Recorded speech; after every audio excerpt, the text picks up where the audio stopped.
So if you're seeing this part, it's because I don't know how the delays work on YouTube. So hello and welcome to what are we called? Live on the bottom half. Um, oh, we are here. Oh my god, I'm already failing at this. Hello and Smashed it. welcome to Live on the bottom half. Today we are talking about Woehammer, a tournament at last weekend where myself, Ben above me, and Oh, Bean above I'm him, Bean. three stories of Rusty Nukes, went and competed and had mixed results. So, before we get into Warhammer and the all excitement of the tournament, let me ask you about your hobby weekends. Weekends, weeks. Ben, what have you been up to this week in the hobby? I've mostly been sort of coming back and thinking about the lists and just teching stuff out to try and work out how to improve my my win ratio, I guess. So yeah. So as part of that, I've got the one model which I've had for about a year, primed, based, ready for some paint, and it's Ghosty McBoatface. So that's my current project. It's about time I bring him out. Who's Should be Ghost with good. Bowface? Ghost McBoatface is the Night Haunt boatman. So yeah, I'm looking for something where there's actually mortal wounds in my army because at the moment I've just got like one avenue of it. So it does mortals on the charge and moves pretty quick. So it's ticking all the right boxes for me at the moment. So yeah, So you want a faster Nighthawk army because appearing at the yeah, ground and moving 14 inches isn't enough. yeah. Basically, I want something really quick and really mobile. And And speaking of really really quick and horrible to mobile, play against. Fair enough. I'll get the door then, shall I? Welcome to internet fame, Daisy. It's really great Yeah. to see you. What about yourself, Bean? What's the weekend Yeah, hobby look like for you? absolutely nothing. I Absolutely was not. ill. I was ill before the Woehammer GT, and then I went to the Woehammer GT, and I was still like I wasn't ill, but I was like still recovering. And then I've been at uni for the past 3 days, so I've had no time to do anything. So literally nothing apart from the Woehammer tournament. I've done nothing, unfortunately. Unfortunately. Well, that's Yes. good because you always build really horrible armies that I have to play against. And, Yeah. the more Oh, time you have off the hobby, the more I'm my more mental health. motivated now. Next time I'm just gonna do it. I'm just more motivated now. All right, yeah, for myself, it's all list decking, trying to kind of iron out the last parts. I took a test list, not a test list, I took a competitive list, but my first time running out with the Skullfiend Tribe of Corn. So I wanted to see how that went. Really enjoyed it. A couple of things there iron out, like how to win more games, but you know, we'll get there in a time. Um, so what we're talking about today is obviously Warhammer. We're talking about best in bracket. So who the best list that got no wins, one win, two win, three win, and then the top three. The battle maps we played on because it's always good to talk about the battle maps and what works, what doesn't work, and other notable lists. Other notable lists are lists that aren't necessarily competitive, but were interesting lists that has something about them that we think is worth talking about. In fact, I would say that one of the notable lists is actually the winner of the tournament, who had a very interesting take on KO. I say interesting, I mean punishing, like horribly small ginger punishing unit that was a part of that list. So anyway, to start, as you do on lists, you start in the middle, and we talk about battle maps. So we had five maps that we played over 2 days because that's just what RTT is. If you're here, you probably know that. Limited resources, Fountains and Frost, and Power Flux were on day one. And then Every Step is Forward and Geomatic Pulse, which is, I think, becoming the most commonly picked battle map. Like every tournament I've been in has had Geomantic Pulse. I agree at that. It's a great list. Um, Actually, a good place to start would be to tell us the lists you brought so we can understand a little bit more. So, Bean, do you want to tell us about the list you took? We'll go into a little bit more depth later. But do you want to give us a quick overview? Oh, my list, my slaves Yeah, list. your Yeah, my slaves slaves, list, the one that everyone loves. the one that is super super popular. Everybody's really loves. Super fun to play against. Yeah, I played Slave of Darkness, Knights of the Empty Throne, 12 Varangard, Be'lakor, 2 Sorcerer Lords, some Corvus Cabal, and a unit of Fiends. Yeah, Um, The list is the list that when you see your opponent is playing Slate of Darkness and you click that clipboard, you pray Yeah, not you to hope that see. it's, yeah, you pray that it's not Varangard. Yeah. Yeah. Please don't be Vanguard and Bellacore. And it appears and you're like, Yeah, you're like, bollocks. oh god. Yeah. I What we will dig into your list more as we get in because you are actually one of our bracketers, which is really good. Obviously, it's always good to do it. In fact, you're also, for the Rusty Nukes group we have, although your team is the Slobby Hobgrots, the soggy hobgrots. right, the Soggy, Representing. I've got to make sure. representing the Soggy Hogwarts. You are our actual first tournament winner. You won the Savage Hammer one dayer. I came second. You came second. Yeah, I really second. hyped you Got up my there, little, then ripped got my it away little from award you. here. Got my little hammer. Cool Yeah. trophy. It is a Second cool place. Yeah. Second. Yeah. Yeah, I'm Not the first. worst hype man on the planet. It's not bad. Yeah. Hello, Ben, Peter. heard you've been nominated for a Nobel Prize. Is that? Tell us about your Nighthorn. Oh, that was confusing. I thought you were referring to Bean as Ben. Right, my No, Nighthorn. never. I wouldn't No, insult never. either of you that Never. way. I took 2 blobs of 20 Reapers, buffed up with the usual heroes, a black coach for some janky stuff, and I tried the Dreadblade Harrow for the first time. First time in the tournament scene. So he was doubling command points, command abilities once per battle round. Really quite good. Yeah. Basically, I was just trying to throw everything up the board as quickly as I could. In some games that really worked, and other games I needed to go a little bit faster. So yeah. Okay, excellent. What about you, Mike?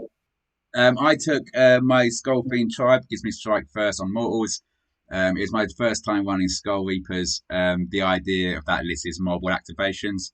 Strike first, pick a bloodthirster, pick something else. So this was my first one out of that. So we've all actually taken quite fast armies. So when we're talking about these maps, there we go. Like these are all quite fast armies. So limited resources. Who wants to give me an opinion on that first? I mean, I love this battle plan, so I can talk about it, and everyone else that I've spoken to hates it. But I absolutely love it. All right, let's hear the I don't know, unpopular opinion. The bean analysis. Right. So, limited resources is the one where there's 6 points. It's on. You got it on the stream. So there's 6 points, and once you've held it for 2 consecutive turns, you can't hold that point anymore. You can still contest it, which means if somebody wants it, they have to come and take it from you, but you can't score points for it anymore. And I think it's really dynamic in the way that it works. It really makes you think about what points you are taking at what points in time, because there are worlds where you get into turn 4 and 5 and there's no points turned on anymore, so you have to be really critical with how you do the points. And my army doesn't like to clump too much. It likes to kind of spread and move across the board quite well. So it's a good map because there's a lot of points. When there's points with when there's maps with little points, or only like 1, 2, 3, and they're not very spread out, people can just castle up and just sit there and wait for me. And I'm not good into those maps. So I really like spread out maps where I get to choose where I go and I can bait people around the map with me. So yeah, I really do like it. I think it's really dynamic. I think it has a lot of interesting play, but I can understand why people hate it. So, what about yourself, Ben? Thoughts on limited resources? I'm a big fan of the map myself as well. I knew what I was fighting, obviously, because it's the first pairing. So I thought, right, okay, I will try and dummy one way, but my opponent didn't buy it and slapped Gotrek right in the middle. So. Yeah, I mean, I did all the janky stuff of move stuff to one side. Maybe I'll take the bait and then I'll lift those units and put them in the underworld and go, ha! But no, just stuck Gotrek in the middle. So it was a bit like I had to rethink things a little bit. I really like this map. Some people just say don't deploy on the points, but with my fast moving, I deploy on the points and then push up and choke afterwards. And it's worked before in the past based on that, but with the anchor, which was the little midget, it proved quite difficult in the end. So and a couple of things which are set up quite nicely, ready to move on to the next bit, but failed 2-3 inch charges. So yeah, I was like 10. But I love the map. Don't get me wrong. I had a bad experience, but I still think it's great. What about you, Yeah, no, I Mike? completely agree. I think it's a difficult one. It's definitely a map one in your tournament. Like, you don't put this at the end of the day because people aren't going to remember things. At the LGT, um, I completely forgot about this. I just deployed with my former core army under points, and then my opponent was like, "Okay, so at the end of the turn, it's like, so you scored those two," and I was like, "Oh shit, the rules," and it was done. As someone who's run core unscathed on this, trying to loop around it and capture those objectives, trying to put pressure on. There's a lot of good play in this map, and a lot of different ways of approaching it. Yeah. This time I played Peter's KO, who had a very interesting approach to this map. What he did was he killed all my army on turn 2, and it figured out after that point Yeah. it's actually quite easy to take all the Mm. objectives for himself. So I was like, oh, that's an interesting tactic. But Yeah. I think this is another one which has a great range of play on it. I do see why, if you're a castle army, very hard to get out. You know, you're on your points. Your whole point is invite people in, and now it's like, well, you ain't scoring points there anymore. What's your Yeah, response? it just Like, takes a couple of turns to get there. I think it's also really interesting with mind games because, you know, when I start it, I think, right, am I starting on no points? Because I'm a one drop, so I usually get first choice turn, but I often give it away. So I'm like, right, do I start on 0 points, which means they only have to move up onto 1 to score 4? Do I score on 1, stand on 1, so they have to move on 2 to score 5? Or do I start on 2 to make them take 3? And then obviously then their points are going to be turning off much faster. mm, But then people might drop points and just take 4 for a turn. And yeah, it is really difficult. And also, if I move up the board really quickly, I might end up stepping on more points than I want to if I see an opportunity, and in turn, we'll have less points later on. So mm. I think that's where we're starting to talk about what is quite high level Age of Sigmar play, is out knowing the points to drop. Like, when is the right time to give up on objective for greater return later, and this encourages that thinking. yeah, I played his Zinch army on this with Skaven, and I was keeping his stuff on objective so he'd score it out because he was already holding 3. Now, yeah, that works for some rounds, but then eventually his Zinch, I got magic, I got magic off the board. But it was really opening up a whole different level of play where it's like, actually, whereas traditionally I want to kill that thing, now maybe not. Maybe I just yeah, want you to score that because he ain't scoring for you. yeah. Which is really a really great kind of mechanic to have in there. So Ben. Yeah, I mean, it's a good one for baiting people to take the objective as Yeah. well. You get near and they're like, oh, I've got to react because I want the 1-2 more. And then if you're fast, you move away from it, and then they're going to burn it real quick, and they're pinned, if they're slow, to a particular corner of it because of the way it stacks. They're either going to go that way or that way. So yeah, baiting people onto it as well, so they can perhaps do 1, 2, try and get them more, but it relies on them fighting a big unit, and if that doesn't work, then they're not going to get the more aspect, so you can cook it that way. Yeah. I'm glad it's because you're right. You do hear people not want to play this map. I'm glad in here we're all very pro map because we're very pro new ways of playing Sigma other than one hold more. So absolutely on this. The second one's a little bit more simple. Fountains of Frost. The idea here is it is a 1-2 more, but if there's more than 3 people on an objective or units on an objective, add battle shock on a 4-up on each one, you take D3 mortal wounds. And there is some fun playing this stuff because it's not just 3 of your units, it can be 3 of someone else's units. And it can be 2 of yours and 1 of theirs. So a lot of fun on this one. I had the week before when I played Kieran of charging myself onto his objectives and being like, let's roll those dice. As Corn, my Blood Reavers, You're and exploding have now. them. Have them. Ben, I'll start with you. What do you think of Fountains of Frost? I'm a big fan because I tend not to sort of like stay on my own objectives as much as I can. I did mention that for limited resources, but the game I played with, it was against Paul. Fantastic. It was a list which I really, really dreaded, shooting obviously with Nighthorn. So I was like, right, I need to close the distance as much as possible.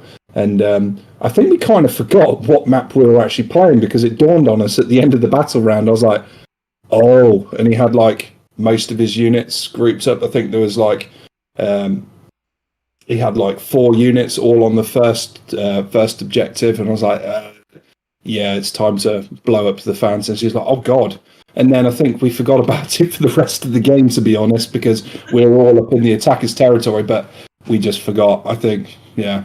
But it's cool because you could actually sort of take the risk. If you got a good ward save, you could see that there's 2 on there and you may as well just stick your toe on it, and then it forces everybody, including yourself, to blow up. So I quite like that. Yeah. Yeah. What about yourself? Who did you play on this map? Me, I played Mira, who came 3rd or 2nd. The Slanesh player. Yeah, Slanesh. So my take is going to be a little bit biased because this game really didn't go well for me. But so I don't mind the map. It's a little bit boring to me. The 3 points and the 3 points kind of, you're invited to go and charge into their deployment, but I'm really bad at getting into people with screens. So like if there's screens I can't get through, and if they just kind of castle up and wait and maybe send some straggler units onto the side points, I can't really stop them. Because when I invest somewhere, I invest everything. I don't invest little bits. So the only real options are put Corvus there, but obviously they just die really quick. So, but this plan was when I miscast 3 times in a hero phase, and then I also had 3 units on the point, which then killed one of my other Sorcerer Lords. So Sorcerer Lord 1 miscast dies, Sorcerer Lord 2 miscast nearly dies, then blows up to the point, and that was I couldn't control that part. And then Sorcerer Lord, well not Sorcerer Lord, Bellicor, Primal miscasts and takes 6 mortal wounds, and he has 2 wounds left after this, and then he gets shot off the board. So this was a bit of an annoying game. The plan though, I think it's fine. I have no real strong opinions of it. It's mid. It's kind of mid to me. I'm not too big, and again, I have little squishy Sorcerer Lord heroes who will just explode, so I have to be really careful with it. So I'm impartial. I don't mind it. I wasn't against it being on there, but I'm not too fussed about it. I'm kind of with you in that it works very. I recognise this works very, very well for me because I am a Khorne player. So I played OBR. So not enough units to hold all the objectives. So I could Claws of Karanak, pre-game move, Murderlust move, and I'm on an objective. So in round 1 I could hold 1, 2, and more because I took 1 off and just keeping outside of 9, stuff like that. After that point, it just became a game of bait of me sitting back and trying to have my opponent come forward to me. I did forget how quick OBR can be on their day if they want it. But he didn't roll a charge that would he didn't make a move that would have cost me. But whereas I think limited resources forces you to engage with your opponent, this one for an army like I can sit back and it's like I'm going to just keep scoring more and more points because unless you want to come fight my screens and then fight bloodthirsters, you're not going to. Most people aren't going to want to do that, particularly Scarbrands around. So I think yes, okay. On. Sorry, I was just going to jump on and say, like, I think that's a really good point because Jack, one of our friends, played Baz's Iron Blasters list, and Jack can't be seen out of 12. So Baz had no choice unless they wanted to just go, I score 4, you score 4, I score 4, you score 4, and just repeat like that. He had to move up the board. And Jack was like, and obviously, depending on your battle tactics, you can comfortably sit on 3 points and score hold 1, hold 2, not more, and get a tactic for like 3 turns. And that is an option if your army invites people to come to you. So yeah, it's a weird one. It is, and I think it's why it's mid. Is like if you've got a mobile or a sneaky army with high movement, this is great. Like I love this map. I would put my army against probably most others because I can grab that early point and then most of Khorne is about killing stuff, but I can pick those battles, and you don't want to let a Khorne opponent pick when those fights happen, and this one lets them do that. If I had my Skaven here, what am I doing? Throwing 80 clan rats into the middle and being like, maybe I'll hold something, maybe I won't. So it's kind of a more difficult one. But mid-tier, some good plays on it. I do like that it blows up if there's more than 3 on there, because during deployment you see people put their army out and then go, oh, I need to change my this entire around. army's about to blow up. Go for it. So that is kind of like the issue with Fountains of Frost. I think we're going to keep seeing it because one thing it is good for is after limited resources, where you have to do a lot of thinking. This Yeah, one is maybe a little like a lemon sorbet, just cleanses the palate. It's a yeah, a nice little easy bit, yeah. one, and then we go into Power Flux. Before we go into Power Flux, any final thoughts, either of you, for Fountains of Frost? No, I'm good. I think it's one of these ones which you don't see on many sort of tournament lists. So it was quite nice to sort of play something out the ones which we keep seeing thrown up. So it was good to try, but nothing more. Nothing. Yeah. Yeah. Um, the third was Power Flux. Ben, I know you like this one. Do you want to walk us through what Power Flux is? Right. Okay. So yeah, basically the person going second can decide which way the what are they? The fluxes. I can't remember the name of it, but it's whichever one you get extra bonus points. So the player going second could be like, right, well, my units are mostly on the B points, so I'm going to choose to put it on B. And it's quite interesting because it forces people to think, hang on a sec, do I do the double turn and risk not getting any points because the second player is already camping on it? So it's great for like horde type armies where the volume of bodies are on there. And it did actually happen in my favour. Someone wanted desperately to double turn me, so let me go second. And I was like, right, fine, okay, I'm going to switch the points. And I had a locust on there, and on the other side, I had a screen of like 20 reapers. So it just played straight into my hands for when it was my turn.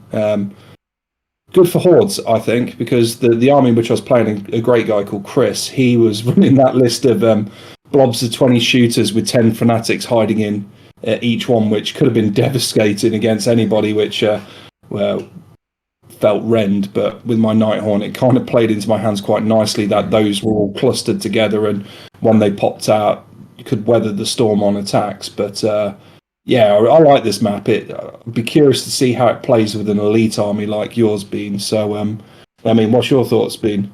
Don't like it. I hate Power Flux.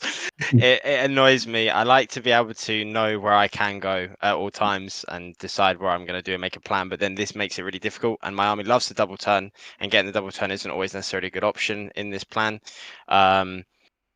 And also, there's also, depending on the terrain and stuff, people can literally screen 1 point, screen 2 points on the sides, have their like part of their army at the back. So like either way, they're going to be getting two of these points unless I go and send units into screens, which means I'm vulnerable to a counter charge, or they'll just do these 2 points if I do go for them, and we'll both score. I do like the fact that obviously you get an extra point for killing a wizard, an extra point for killing for having a locust on the point, and then there's having the one flux objective and 2 flux objectives, and then so you can score a maximum of 6, I think, in this one per turn. Yeah, If yeah, I'm not missing it. yeah. One, Um, two, battle tactic, kill a wizard, have a wizard. Yeah, have a locus on a point. So yeah, it's okay, but I'm not a fan, and I don't like the switching of the points. I just didn't like it. I had a pretty tough game on it as well, but I just not a fan. It just makes me a bit uncomfortable, and again, I don't like to spread, or it just doesn't work too well for me, my playstyle and my army. But I haven't practiced it much, so the more I got used to it, maybe the better I'd get at it. But at the moment, it's a thumbs down from me. All right, so it What makes you about you, Mike? uncomfortable because you don't like to spread. All right, that's the sound bite we use. Oh, I love to spread, bro. I love to spread. Ask any of my boys, they'll tell you. I think I like this map. Um, my solution to your one is to the situation you had is to score the points by get the bonus points, and you never are reliant on it, and use Yeah. it like a clock. Swing around one side and push around until you can hold both A's and not worry about both B's. Because with Vanguard, you can probably do that quite simply. What I think this is though is a very good answer to the double turn. Yeah. Since that has come in to Sigma, it has always been up for contention about is the double turn good for the game or not. And here and Geomantic Pulse, I think, are two maps which kind of make the double turn more acceptable in tournaments because Yeah. it's not press button and win. Like now it's a think about what you want to do here because it might not work in your favor. They tried a little bit in the old GHP, but here I think we have a solid map, which is maybe it's just me in the bubble I live in, but there's less conversations about a double turn now. Like there's other conversations people have. There's always like the complainers. I mean, like every week there's something to complain about Age of Sigma, like the attack on the wallet. But here I think it is. It makes a double turn more acceptable, and because of that, like I'm kind of like you being. I will put my screens onto say both Bs, but once I lose my screens, all my stuff is vulnerable. So I'm still vulnerable to a double turn here because if someone gets through, they're into my big stuff and I'm done. I played OBR with my rats, and it was easier as a horde to keep objectives and go second because you're just killing clan rats and you're not going to kill 40 of them. So that's kind of my thoughts on it. Yeah. Well, it's a good map for the health of the game. I was also mistaken a little bit. I think if I remember correctly, you score a point for each locus that's on a point. So if you have a locus on both, I think you get 2. You get an extra 1. If you have a locus on point on one side and a locus on the other side, I think you get an extra 1. I have to go grab the GHB to double check it. But that's another problem for me is that everything I do is Holy 12, and I stay Holy 12 until I find an opportunity. And when I see the opportunity, I take it and I break the bubble. But I can't spread B and B and keep everything Holy 12. It just don't work. So it's really hard for me to split up at some point and wanting to keep my buff bubbles. I'd have to split like a Sorcerer Lord with a unit of Varangard and another Sorcerer Lord with another unit of Varangard, which is okay, but it's not ideal. So yeah, but it's an interesting plan with an interesting mechanic. I'm just not a big fan. Yeah. As Ben, any last thoughts? No, I'm a big fan. If I was to draw this map with my Nighthaunt, I'm happy with it because, like the map, I'd stick 2 blobs of 20 Reapers either side of B, all my buffs in the middle there, screened off by that, leave a little bit of a gap, and basically they've got to come and take B off me. And when they do that, then something's going to go through that screen. So yeah, absolutely. Exactly why I dislike it because I have to do the opposite. I have to be the one coming into the screen. Yeah. So yeah. Day 2 started with every step is forward. Did anyone remember the rules to this map when they played it? Out of interest, we didn't. Yeah, okay. Yeah, we've played it a fair bit at home, us lot. So, do you want to walk us through the map? Yeah, can do. So, the deployment is horrific. Just as a start, it's such an awkward deployment, and you've got to be 9 inches away. So you have to literally draw your deployment out, and it's like this weird Z. It's not very nice. But it's basically when you charge, you count as 1 extra on a point, and when you retreat, you can't contest points, and that's it. That's everything. So I like to be charging, so it's not bad for me. But then again, for some armies, it can be really bad. Like Nighthaunt, I imagine it's probably especially bad because you can retreat and then charge back in. So it might be a bit difficult in that scenario.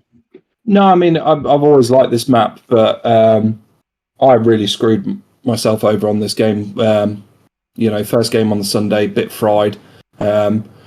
Deployed badly down that centre line. I started my turn, and neither of us clocked it. That I had all of them as a straight line, and towards that the bottom centre point needed to be 9 inches away from there. So we quickly fixed it because the rounds were like 2 hours 45 minutes, and I just didn't have time to think about things and pulled everything out their auras and just basically just had a Maw Crusher run at me and completely wreck me. But I was saying to Mike, if I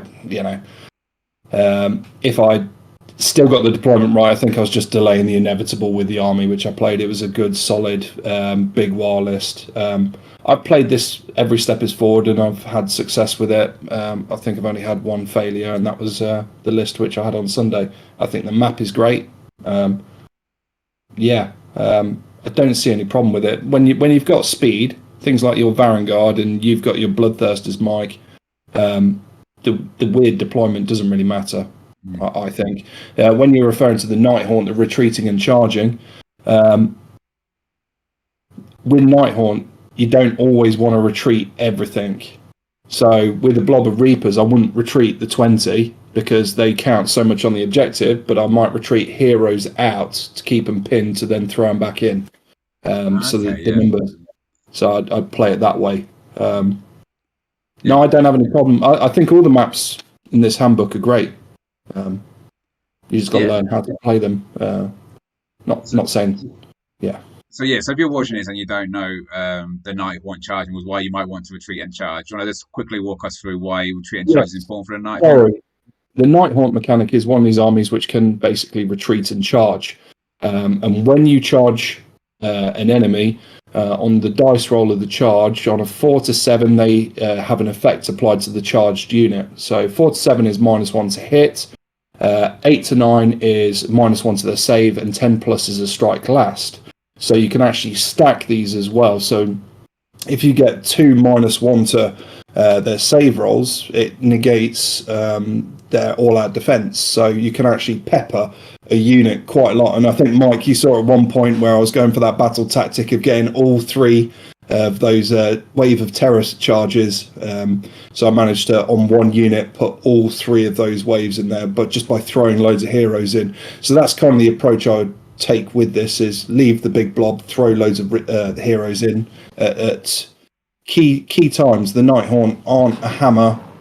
They can be an anvil, but I look at them more as like a scalpel. So when you are doing those heroes being charged in, it's because you know you can take whatever you're charging, if that makes sense. Yeah. I once saw a very sad Kragnos player sat at a table as Ben was retreating and charged his whole Night Haunt army into it and was giving something like -4 to save and all this nonsense. And he was just not happy that Craggy was dying. Yeah, I like this map. I played Bone Splitters on here, which is how many models do you need in an army, man? There's like 190 woos of pigs. One of the not interesting, is I didn't think about it beforehand. One of the tactics, intimidating invaders, you can do quite easily by just moving 2 units to one of the corner, because there's 2 corners there. I've done that with Claws of Kaunak and Reavers. Because I found, I'm not sure what your experiences are in this one, in each of the corner objectives are quite deep. So what I did was I put my Reavers, Claws of Kaunak, and 1 Bloodthirster over there. So he sent most of his army up there and to get quite a deep objective. But then I could bum rush out of there my Bloodthirster. So I had 3 on one side and just a bunch of trash. So basically forcing over commitment on quite a deep objective, which I thought was only half my plan. I wanted to bait something. So what means the objective is quite interesting, or add a little bit counter to our game, because then he couldn't get back because he'd still fight. Well, it's Khorne. He's killed stuff. He's ready to turn and fight, and then some one Reaver walks into combat like an idiot, like, here we go, we're the last, and you're locked up there forever. So maybe that's a little bit more subjective into what's good for Khorne. Ben, yeah. Exactly what you were just saying, actually. I was thinking about one of the battle tactics, which are dead easy to score early on. You said intimidate the invaders, but if you put your surround, I'm thinking of. Yeah, that's what I was thinking. I was like, boom, you're there. Yeah, so it's very easy to kind of get that nice and early, and without, you can still keep your screens up. Now, obviously, there's other maps that I'm sure that's possible. Just this dumbass only thought about for this one. So yeah, so is this a Bean? Will you put your hand? Yeah. I don't mind the map, but it gets -10 million points for the way the deployment is. I absolutely despise it, and I just hate setting up for it. Just like I just spend like literally 10 minutes drawing with dice, because I don't have like rulers to properly do it. I just draw with dice, like where I can actually deploy, because it's so much less than you think, and it's so boxed in. And then you put terrain on top of it, and it's like there's like these tiny little avenues that I can fit in, and like I have 12 Varangard, so their models don't fit along those tiny little lines. So it's like I'm really restricted on where I can deploy, and I hate it. So the plan itself and the rules are fine, the objectives are fine, the deployment can fuck off. I don't like it. So yeah. If anyone's wondering, Games Workshop did personally design his maps to annoy Bean as much as possible. yeah. Peter put a word in. Really Peter put a word in.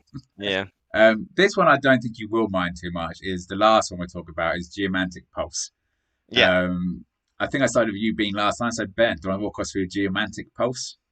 Yeah, I always like this. It's a good one to finish a tournament. The player going second gets to determine where the pulse is. So, I think everyone knows the trick now with how to handle this map, and that's basically just go in the middle and wait for the pulse to drop and then throw something left and right. If you hold the two middle ones, eventually the pulse is going to come over to you. So, yeah, sometimes it's worthwhile letting them take the pulse and waiting for it to come to you if you screen it properly, because you get all the adjacent points if you dig deep in it.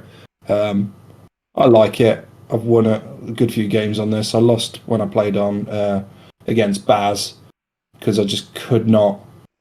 Yeah, I could not hit the battle tactics. Basically, by the end of it all. But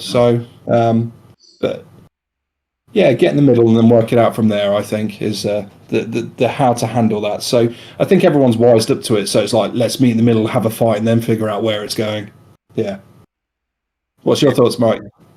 Um, I'm a big fan of this. I think again it adds something to the double turn where you get to pick the angle. I do think you're right, and I think everything about you said it is that people have wised up to how to play this map, which is hold the center. I played my last game on this. I did lose unfortunately, but with my army, it's quite to just kind of touch an objective to force an overcommitment because that pulse is you can get 7 points around and make people choose between come onto your objective and get into damage range because you need those points or hold stuff back.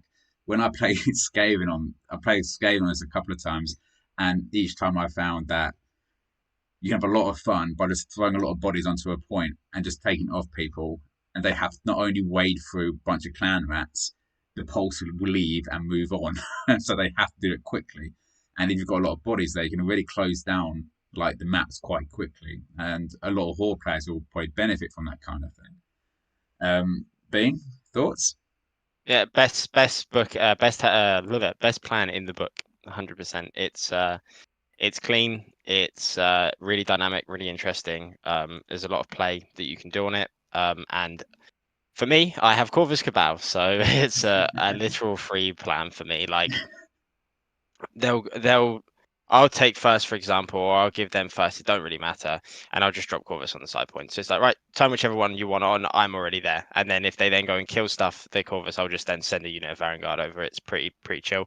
At this tournament though, I didn't actually get to play the pulse properly because I landed an 18-inch charge and one shot Nagash, and the guy surrendered. So I'll talk more about that later, but yeah, I didn't actually get to play it at the tournament really, but it is my favorite plan in the book, and it's the one I probably enjoy the most. And I don't think I've lost on it yet, if I'm remembering correctly from tournaments, because it's been in every tournament I've played at, but it's also one I always play at home a lot, and I don't think I've lost on it yet. Not to suck my own dick a bit too much, but I don't think I've lost on it yet, so I do like this plan a lot. PG-14. Yeah, yeah.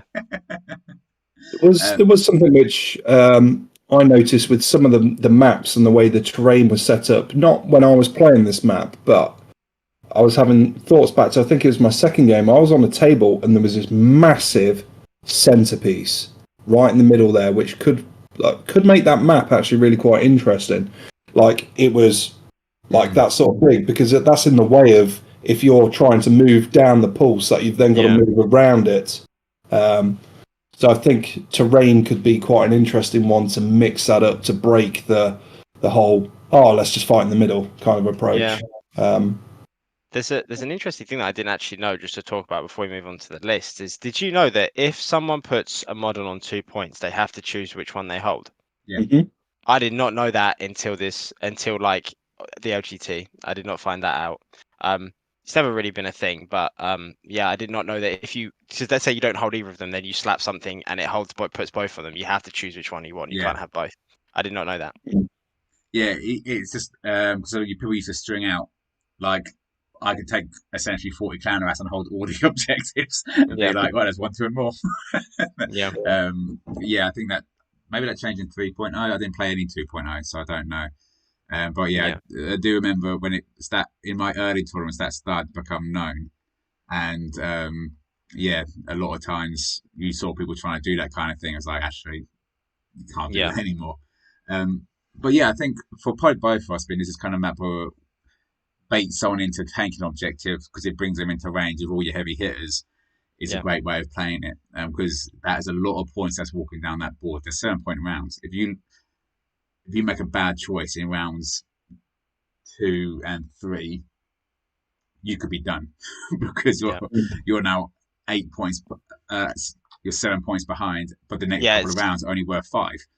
the points really do stack up like that. But then there's also been a lot of situations I've heard where the pulse moves and people don't actually play to catch up. They actually end up losing, even though they were really far ahead in the early game, because someone just like set up for the later turns and then they couldn't actually catch up to them and then they just lost. Yeah, So yeah, it's interesting. It's a really, really dynamic, fun map. I love it. It's good. absolutely. Right, there we go. So they are the battle maps that we played. What we're going to next is the best in bracket. So what we'll do is we'll start from the bottom and work our way up. The reason we do best in bracket is, I said this in the last one we've done, is because we always get a top 3. But the top 3 have some very good players there who've been playing for a long time and can make things work. There's a lot of interesting ideas that come up in lower lists and that just need a bit of refinement and stuff like that. So that's why we look at these to see what's out there.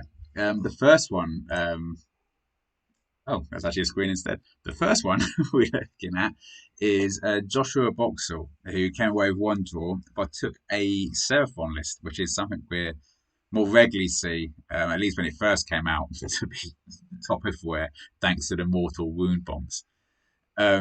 So, magic heavy list, Lord Croak, Slan, Starmaster, a lot of other skink priests, and then lots of ender spells and skinks.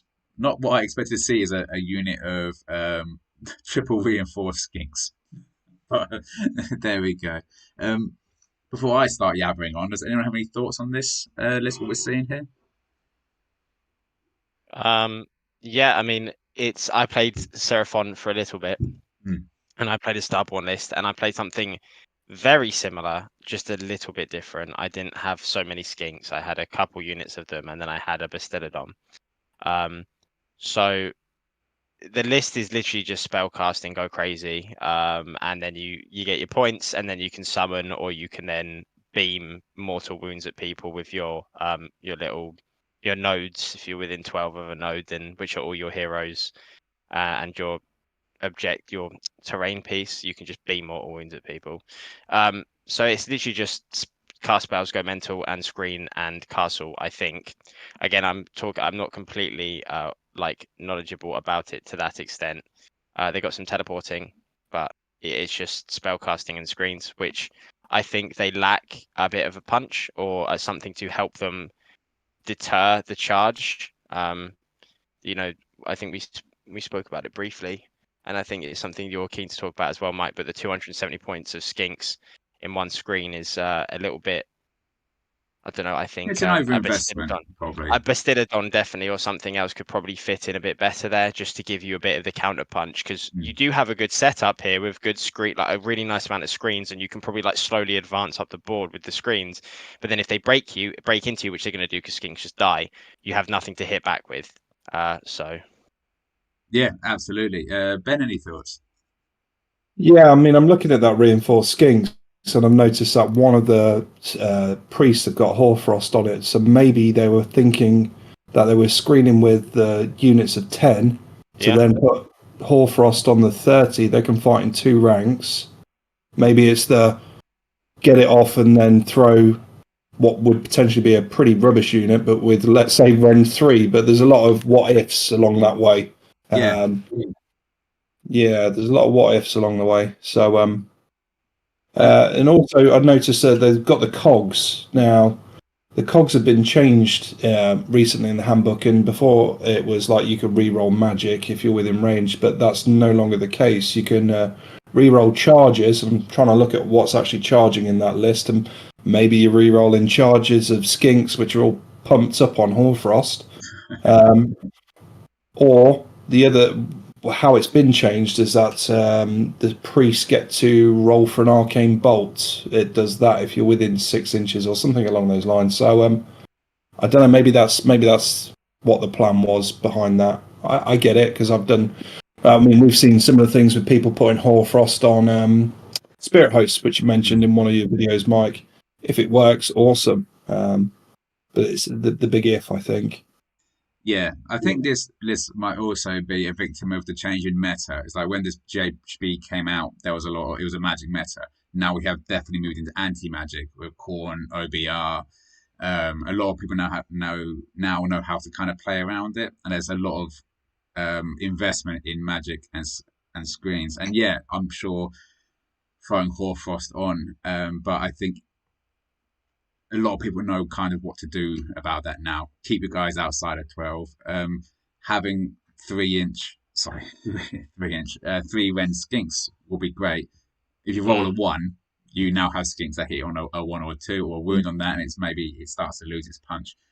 And I think you said quite rightly is that there's a lot of what ifs.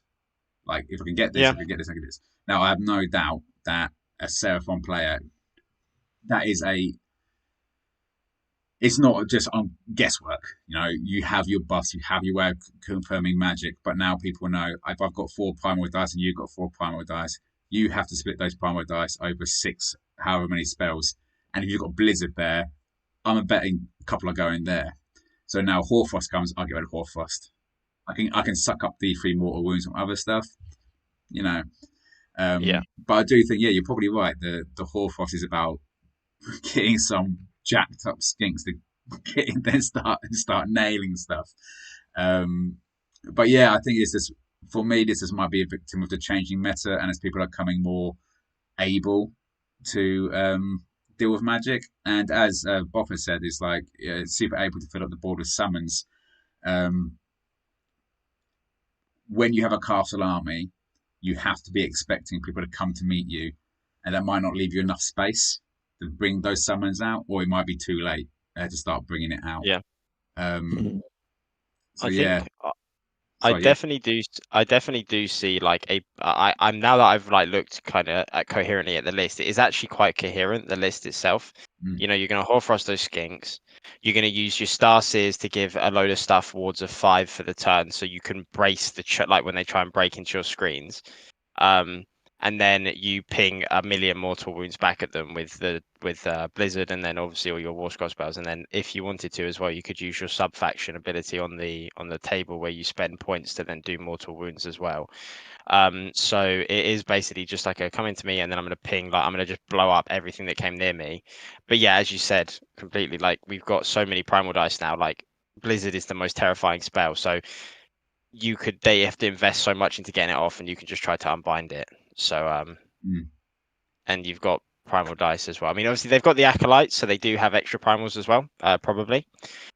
So I do see what the list was trying to do. I think it also just probably struggles to move around a bit as well. You can TP guys around the board and then summon off of them, but the big cohesive unit itself moves slowly. They all move together. So at least I'd assume. Again, I'm just talking from a speculation because I didn't play it and I didn't see it played much.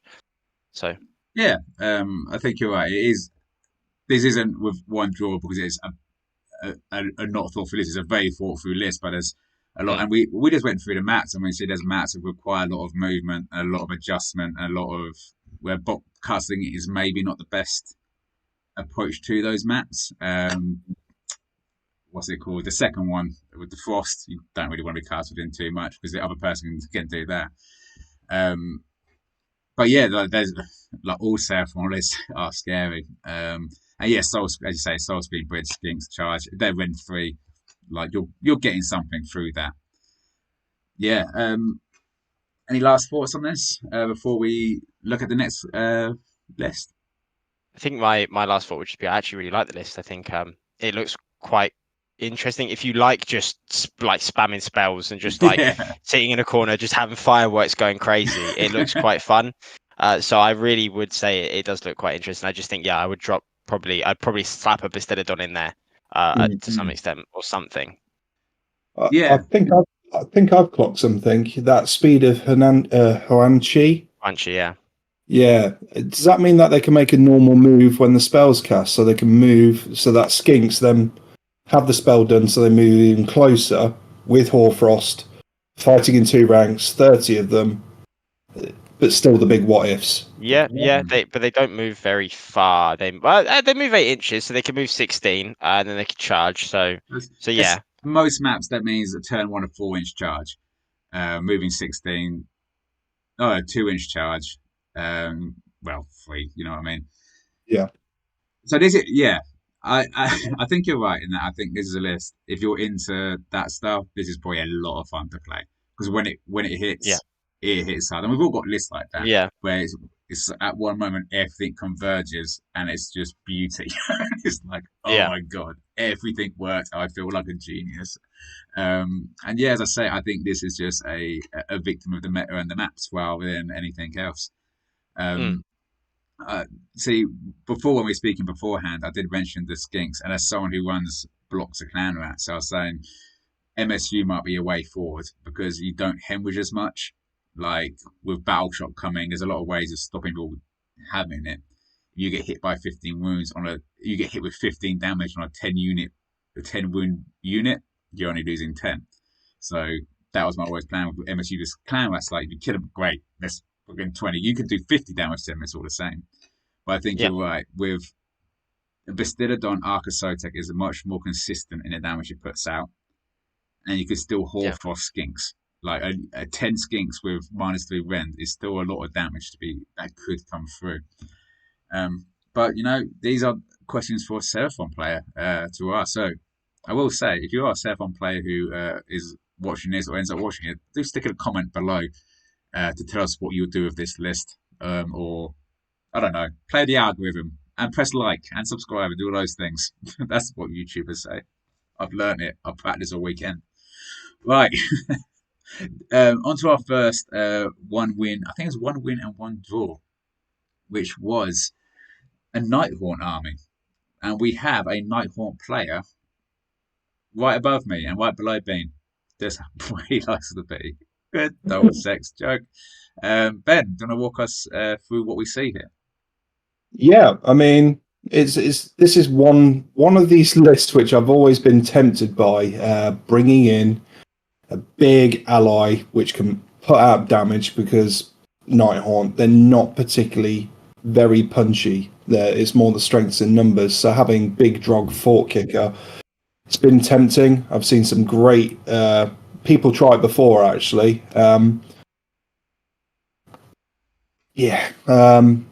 Still yet. I might try it one day. I might just bring a base and go, it's one of these, and let's see how it goes. But I'm going to get into the meat and potatoes of the rest of the army. Spirit Torment's great for 120 points, bringing back 3 Rasps or Reapers. I imagine that what they did was probably put it on the Reapers because they're a lot more punchier than the Chain Rasps, and they've got a better save, so you want numbers there. The command trait ruler of the Spirit Host, great if you can get a 4+, so when the blob of 20 Reapers die and you roll a 4+, you get 10 of them back. That's great. That's 150 points of units back. The Guardian of Souls, great character. He's our only Locust in the army, so with the Midnight Tome, which is the auto cast of an endless spell, which is great for the General Handbook battle tactic for the magical dominance, because it can't be dispelled, so you may as well pump that out. There's 2 points towards a battle tactic. It took the spell Hoarfrost. I did the same. Always tempted to put Shade Mist on instead. I'm probably going to revisit and put Shade Mist on after this tournament. I did have it go off. Shade Mist on a blob of 20 Reapers, and it minced. I got a 6 on it, so I had a unit of Reapers which were hitting on 3s and 2s, 3 attacks each with rend 3. It just deleted stuff. So I get the idea, but I've had times where it hasn't. The Night Shroud's on Ethereal Steed, 12-inch move, brilliant. It's got the artifact, the Harvest Moon, which when popped, if you're near a group of like any Nighthaunt unit within 12 inches, it gets an extra attack. I had that go off with Kurdos in range, so Kurdos had 6 attacks, hitting on 2s and 2s, 3 rend, 3 damage, did 18 damage when that. That was quite a nice moment. Loads of Rasps. I get rasps for holding objectives, perhaps deep striking, perhaps creating a screen so you could move up. I've got loads of rasps. I love them. They're undervalued, but at the same time, I think for 30 of those rasps, you could have had 20 reapers. That's what I'm currently running because they're fighting in 2 ranks, and they've actually got rend. Miramorn Banshees, great for anti-magic. The only downside is that there are only 4 wounds in that, and if you get hit with something, then they can perish. Yeah. Black Coach, there for the battle tactic. Sadly, my Black Coach only managed to do that once because everyone just shot it off the table. I love the Black Coach. Yeah. And the Endless Spell, the Reaper, I don't know how many points this is, but it's a Nighthaunt spell, quite similar to what's the Pendulum? Is it the Pendulum type thing? Yeah. It's a Nighthaunt version of that. So might give it a go. Maybe it's to pick up the points, but they needed to bring the Endless Spell for the Midnight Tome. Because I remember playing Bean. Do you remember when I bought the Midnight Tome and didn't bring an Endless Spell? And I was thinking, I can cast Hoarfrost. And you're like, you auto cast Blizzard in my face, and then I was like, hold on a minute, this is dodgy. So I was like reading it. I was like, it's an Endless Spell. It's just I was like, but I felt so bad. But I was like, I'm not getting auto cast Blizzard in my face. Stop, please don't. It was better to do it in a friendly than a tournament where you're stuck in for 5 games. So no. Yeah. There goes 2 points battle tactics every round. The Triumph, Bloodthirsty, great if they've got the points. Emerald Host is brilliant for chipping away at the little heroes at the back which don't want to play ball. Slayed a lot because I took Emerald Host myself. Brilliant. Explain what Emerald Host is for those who don't know. Sorry. Yeah. At the start, before you take the first turn, you roll a dice. A D3 plus 1 units can be selected. And at the end of each battle round, you roll a dice on a 2+. Those units take D3 mortal wounds, or D3 plus 1 if it's a monster. So if you're like me, you rolled 1 for 3 of your games. You get to pick 2 units. And I rolled a lot of 1s with my curse, except on 1 game where it hit everything. So it's great. It's chip damage at the back. Potential to do well, but when I look at that list, I think the Fort Kicker great, but you could find damage. I mean, I mentioned Kurdos, and Kurdos synergizes. I mean, there's a lot less wounds, but I'll try it for a friendly. I wouldn't take the foot kicker to a tournament, but who knows? It hits hard. Any thoughts? I have no idea about Night. The only thing I know about Nighthaunt is I fucking hate him, and I hate 4-ups, and I like your son Ben, but I don't like him. So yeah. Please give context to this comment as opposed to for context, me and Ben played a friendly game, and he brought his son, and his son only rolled 5s and 6s for the entire game, so I just couldn't do anything. So yeah. True story. It was just like, oh my god. Yeah, but Nighthaunt, I don't really have too much problem playing against them because I just think they are unfortunately just a little bit weak in the meta. And my army I have like those ensorcelled weapon Varanguards, so they mince through like anything with like Horde. So, but they can be a bitch to kill because the 4-ups is just swingy. Like you could do everything right and send everything in, and they could still roll a bunch of 4s. So for that reason, I don't like playing against them. But I think I think in general that they're just a little bit lower in the meta at the moment. So I sympathise because I just But yeah, other than that, I haven't not got much to say because I don't know a whole lot about them. I think Ben, one thing you mentioned that is true, unfortunately for Nighthaunt, is that the Black Coach has a big target on it. Like whenever I see that, I know I don't quite know what it does, but I know it does something. And it's like that kind of has to go. So last time, I think I committed all my Storm Fiends and all my Giselles into it. It's like that needs to go because that is scary. And there's a couple of models like that. We'll talk about 1 or 2 later. Some are harder to get rid of than others. But if you put Archeon down, well, he's 900 points. Of course, you're going to go for Archeon. He's half the army. But there are models. The Word of Prophet is an example of one that everyone knows, like, that has to go. And that can be a bit tough. And even with an F-all set, a 4-up, still a 4-up. It's like, I run a lot of battle line a battle line like Bloodwise and Juggernauts where 2-up is my base. You got to get Ren 2 before I have a Nighthorn save. That's better than Mm. Ethel because I can also get it down further. So that kind of difficulty that I think Nighthorn have, and I don't quite know how to balance. I think they should put the wounds up. Personally, I think I like the Ethel save, but make them tankier. Make it actually feel like an Ethel save that is hard to get rid of. Which could be done by improving the healing. But that's like a whole other conversation, which we will do in the future because we will do a Nighthorn stream because both me and Ben Mm. love talking Nighthorn and teching Nighthorn. Yeah. But yeah, I think one also great work on the Gargant, Tom. Like Thomas, Mm. where we prefer being called. Um, I'll just guess. Um, and yeah, Mormon Banshees again are an example of the anti-magic meta. A lot of ways of getting rid of spells that are about to hurt you. But yeah, a strong wind takes them out of the game. So that's They a bit of a slap. Yeah, yeah, they oh do yeah. slap, but They're Ren 2 damage. yep, Yeah, 2 attacks.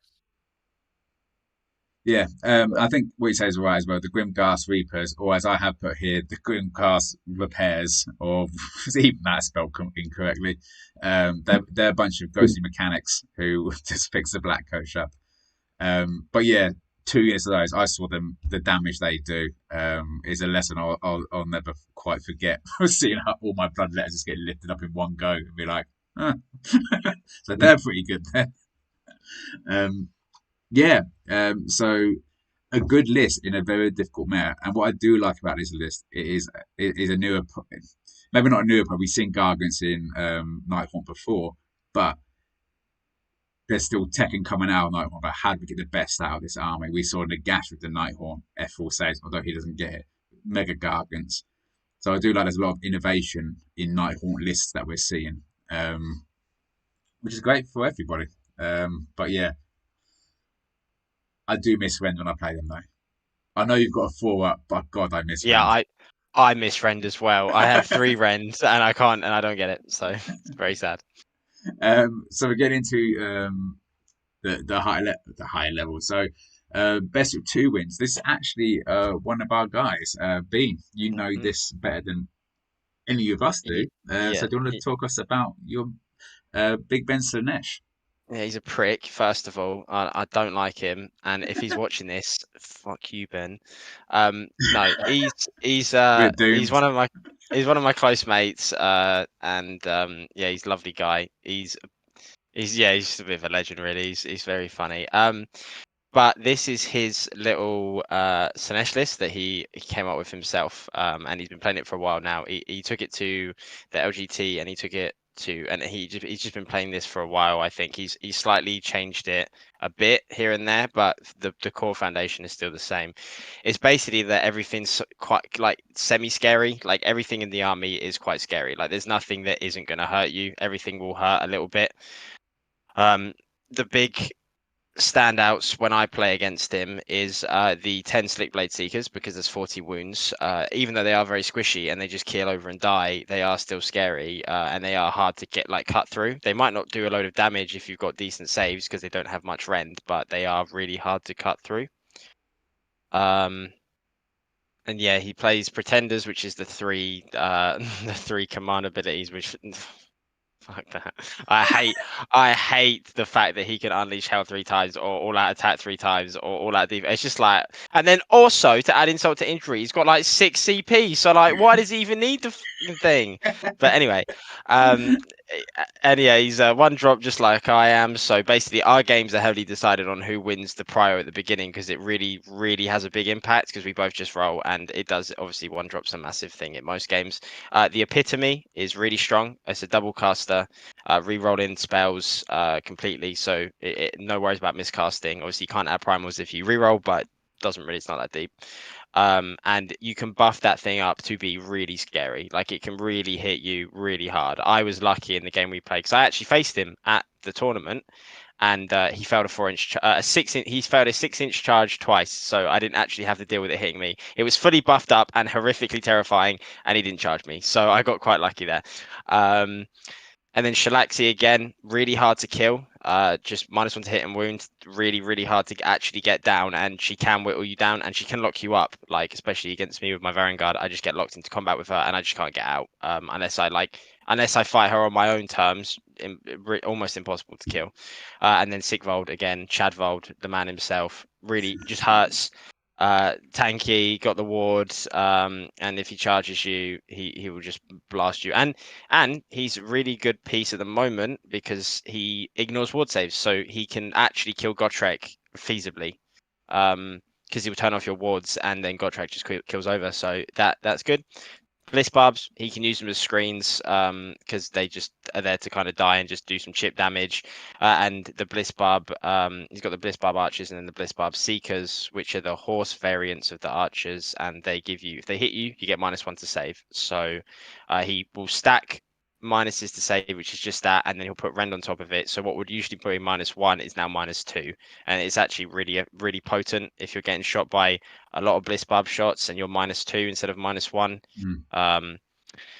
Demonet's just for battle line to hold points, and the Visage, which makes you fight last if it does any mortals to you. It's not too scary against me because I ward them off, but it is a good addition, and it does do its part. So all in all, his army is just really well rounded, and it's very fast. So I've had very bad games against it, and I've had games where I've crushed him. Like our game, like usually against an army like mine, it goes just one of two ways. But Ben is actually really good. We all have a really tough time playing against him, like in just a group scenario. And usually his games are always very close, which is why he's best in bracket for 2 wins, because he probably still scored really well because he does know what he's doing. So yeah, that's pretty much it about the list. I hate playing against it. I really, really don't like playing against it. I've completely forgotten about the main thing as well is depravity is horrific and I hate it. Just I'm trying to do something. I'm like, right. I've picked up 30 dice to roll my wounds. He's like, would you like a hit? And I'm like, and then I put all my dice down and I think, do I want to hit or do I want to take mortal wounds? And I sit there for about 5 minutes figuring out what's the right play. And then I go. Do you want to walk us through the depravity mechanic? Just to explain what it is for those who don't know. Yeah, can do. So basically, he gets it 6 times in a battle round, and basically whenever you do anything, so if you make a hit roll, a wound roll, or a save roll, he can offer you a 6, which basically means obviously you're going to hit on the 6, you're going to wound on the 6, or you're going to save the attack. He offers you that dice. And if you say yes and you take the 6, he'll get D6 depravity points, which go on a little table, which I'll talk about afterwards. And if you say no, I don't want the 6, then your unit will take D3 mortal wounds. And a unit can only be given this once per phase. So let's say my unit of Varangard, they will fight in the combat phase. He can give me a 6. And then he attacks me in the combat phase and I roll a save. I think he can also give me a 6. I'm not too sure though. But yeah, it's just a very aggressive ability, and if you don't have ward saves like I do, you can start to just lose models left, right, and center. And yeah, it's a pain in the ass to play against. And basically, the depravity points work. You get 12. Your entire army is -1 to hit. You get 24 depravity. You get exploding 6s, so it's 1 mortal in addition to any other hit. And when you get to 36, your entire army gets 5 ward. Yeah, a 5 ward. That's the one. Yeah, 5 ward. So it's a potent army. Yeah, as you say, with Shalaxi, you're -2 to hit. Although they'll go to -1, it means all out attack doesn't mean anything now. Yeah, you'll just stay at -1, and you still get your -1 to wound anyway. Which tends to be the Slaneshi way: is elongate the battle and impossible to kill. A play I was looking at because I was thinking of going across the Slanesh before I decided actually I'll just get off on blood. I don't need the sex. Horny bastards. Is that, you know what? Every time I say that to most Slanesh players, I say, Slanesh isn't just all about sex, and it's like, yeah, but it's so much worse when you just take like all the other stuff. You understand that's worse than sex, right? Like skin peeling, cannibalism. That's all worse. That's part of the sex for them. But yeah, so the great demonets can be great for you in one round. You can pick 2 units, and the amount of wounds you do to them gives you depravity points. And demonets are something you can Oh really yeah. buff up quite a lot, get a lot of wounds on there for just with volume of attacks. Like so that's a useful demonets. I'm not sure if that's how Ben was doing it, but that's another way of using demonets as not just screens but other things to kind of pump up that score. So you're -1 to hit across the board, and your army is Yeah. sticking around. Like 5 Yeah. to No. wounds, for So a lot of it, a lot will go on to 5 to wounds or 4 to wounds, yeah. which is not fun. No, the demonets are mostly just used as a screen and just an objective holder. Because yeah, it's the euphoric killers. So in the combat phase, Yeah, it's in that's the his one. combat phase, he picks a unit, and then however many wounds it does. I think it's up to a maximum of 12 though, so I don't think he can go any higher than that. He gets Okay. depravity points. So in our game, he killed my fiends because they're 6 up saves, 12 wounds. So that's just a free 12 depravity. I believe it is up to a maximum of 12. So yeah. That makes sense. Ben, any thoughts on Slanesh? Yeah, I played a Slanesh army at the weekend, and I mean, I think Bean, you've covered pretty much everything which needs to be said. I'd just like to say about the dice thing, though, that is a mini game in itself because the opponent which I was playing with, it was always like on my attacks and stuff, and I'd be mentally preparing, right, okay, this, and when you've got like quite a techie army like Nighthorn, I'd be like ready, and I'd have all the handfuls of like loads of dice, and he'd be like, "Would you like a dice?" And it just throws your Yeah, think it out. really does. It, It it, really throws you. it jams your momentum, and you're like, oh, what was I doing? I mean, a lot of the time I was like, no, I'll take the wounds. I'm not giving you that kind of stuff. And basically, I just took the wounds most of Yeah. the time. But it just, if you time it right, so hopefully Ben's got this nailed to offer it at the peak of when someone's just about to roll, Yeah. so then they lose the Yeah. thread and perhaps forget everything else which is going on. Yeah. I like that mechanic. I think it's brilliant because you could just deliver it. Would you like a dose? It is literally a mind game, and Ben himself is really good at mind games. So he really likes to make you believe that what you've done is like the wrong thing. So like in our game, I used Be'lakor to turn off his Shalaxi, and in which case it meant his epitome could try and charge me. It didn't make the charge, so it didn't matter. But he was like, "Thank you, you've made the wrong decision," and I'm like, "I haven't, but you're making me feel like I have." So it's like a mind game in itself. But the other thing as well, to touch on what you were saying, is it's like I'll also stop and I'll go, right, how many depravities do you have? And he'll tell me, and I'll go, okay, so if you roll a d6, on average, you're going to get this much. So then you're going to go to this many points, and then you'll have, will you reach your next buff threshold? And if you're not going to, then is there another way during this phase that you'll also reach your buff threshold? If you've got your euphoric killers, have I got something else to worry about? So I go to like all these different places that are going to give him more depravity, and it really throws me off. And it really does. It's a difficult mechanic to deal with. It really is. Especially, I mean, you play against Ben, but a stranger, Yeah. you're a bit like, eh? Yeah. Yeah. I It's bet that difficult. all your Slanesh players are weird. Get into the Yeah, mind. Right. But you know what? The one thing I think I actually really enjoy about the game in general is you need to feel a part of your army. You need to really enjoy Yeah. that kind of stuff. Hey, if that's what it's about, ain't it? And you can have those little games going along. Hey, ain't much more Slanesh than that. So yeah, Yeah. great list. Great guy. You're absolutely right. And yeah. Oh, worth touching on Sigvold because you mentioned the charge again. If you don't know, Sigvold has an attacks of 5 or equal to his charge roll, so you could have up to 12 attacks. Is there any way of him getting 3d6 charge?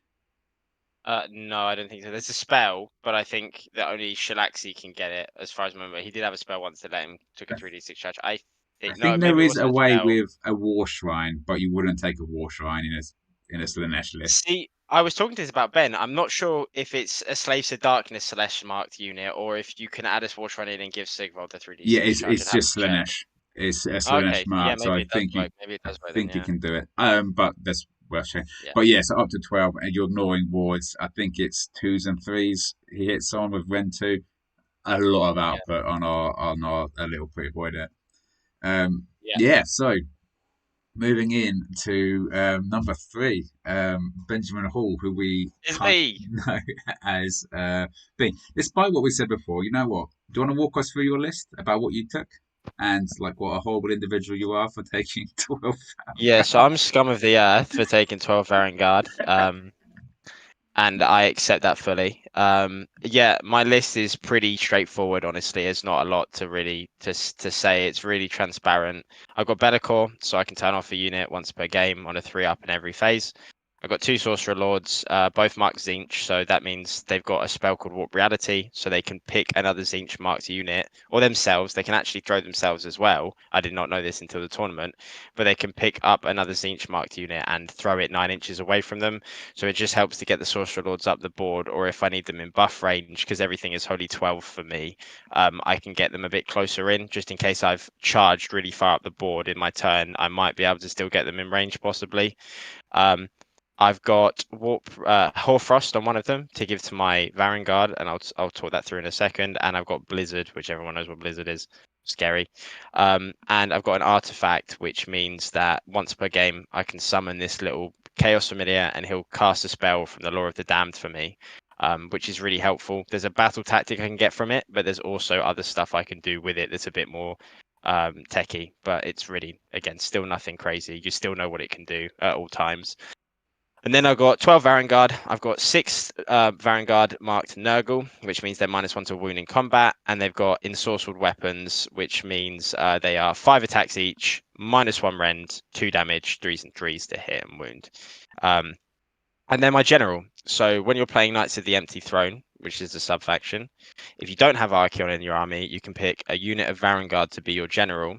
And if you do, your Varangard rally on a 5-up is as long as it's issued by the general, which is the Varangard unit, which I put as the Nurgle marked boys, because obviously they're tankier, they'll live for longer, so they just made more sense to be the one giving the rally. Is there anything else to say? Oh, and they can fight twice, once per game. That's the other thing about Varangard. And because I'm Knights of the Empty Throne, everything that's mounted can run and charge, which is just the Varangard. So I can move 16 inches with them and still charge. Then I have the other 6 Varangard, which are Fell Spears, which are 3 attacks each, 3s and 3s, -2, 2. But because I've marked them Khorne, they get an extra attack when they charge. And the Fell Spears get +1 to rend and +1 to the damage. Or, sorry, +1 to rend and +1 to wound when they charge. So they like to be charging at all times. If they get locked up, I'm pretty screwed. 2 units of Corvus Cabal, which are just deep striking. And the Geminids of Ulgish, which are...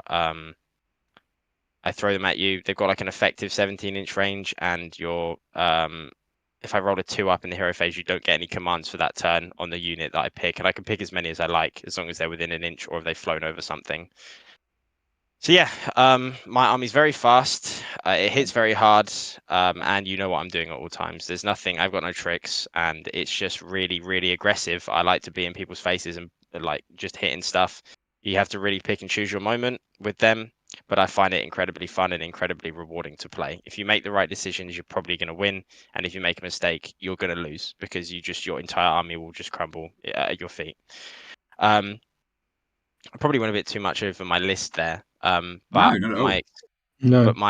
my experience of the army and the tournament was really fun. I had a great time. I had some really good games. As I was saying earlier, I had a game where I miscast 3 times in the hero phase. It is not good, and I needed all of those spells that I was trying to cast because I was really in a bad spot at that point. So it was a bit of an unfortunate one. But that being said, in my last game of the day, I landed an 18-inch charge to kill Nagash in 1 turn, to which my opponent very understandably just said, "I surrender," and we stopped playing. And then we swapped armies and played each other's army for a game. So Cool. we just had a Very bit of a cool. laugh. We just had a bit of a laugh. Yeah, I mean, I killed half his army in 1 turn, and obviously his zombies are nothing without Nagash. Nagash, really. So he just sort of was like, "There's no point. I'm not winning this game. It's not top table. I'm not going to scrape for points." So we just called it there. So that was probably the most ridiculous thing I've ever had happen to me. All at 1 tournament, miscasting 3 times in a hero phase and rolling an 18-inch charge. So I had 2 sides of the coin there. But it was great, and I love my list. I'm not completely content with the way I've done my spells. I'm still thinking of changing them, but I'm not 100% sure yet because Blizzard has still really done some good things for me. But my other option is changing Blizzard to Demonic Speed and changing Be'lakor's spell to a Fight Last spell. Oh, okay. Because he gets quite far up the board, so I can use that quite late, like quite early on, and it's a good spell. And actually, it was Phil Marshall who suggested that to me. It was something I've been thinking about doing, but he also suggested it to me at the LGT. So yeah, but I'm not 100% sure on it yet. I'm still kind of just toying with stuff. I haven't really thought about it too much. So yeah, that's my list. If there's any questions you guys have for me, I I've got am here. I've got lots of comments, but Ben, I'll let you go first. Have you got anything you'd like to talk about, or just slag off? Yeah, No, if you want to I've shit got on me, nothing. by all means. No, I've got nothing to slag off. I think, as what you both said before, it's a very honest list. There's not really much traps there. You know what you're fighting, and yeah, it's pretty nasty. I did say I wanted a rematch, Bean, as much as you hate fighting Nighthaunt, with my new list, so I can perish again. I'll bring Jack. I'll bring my boy. All No, right. I'm not coming then. I'm not coming.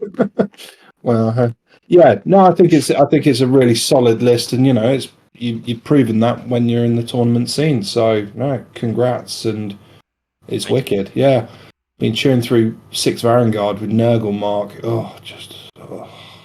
Yeah. And then anything which does mortal wounds, you got what, like a 4-up ward against it on them as well. Yeah, So it's for like, war against mortals. so And you then they survive most of the mortal wound bombs which are flying around the scene at the moment as well. No, it's great. No, I yeah. love it. It's a good list. For me, I spoke about it. I'm not sure if you did. You watch our list review we done when we went through your list a little while ago?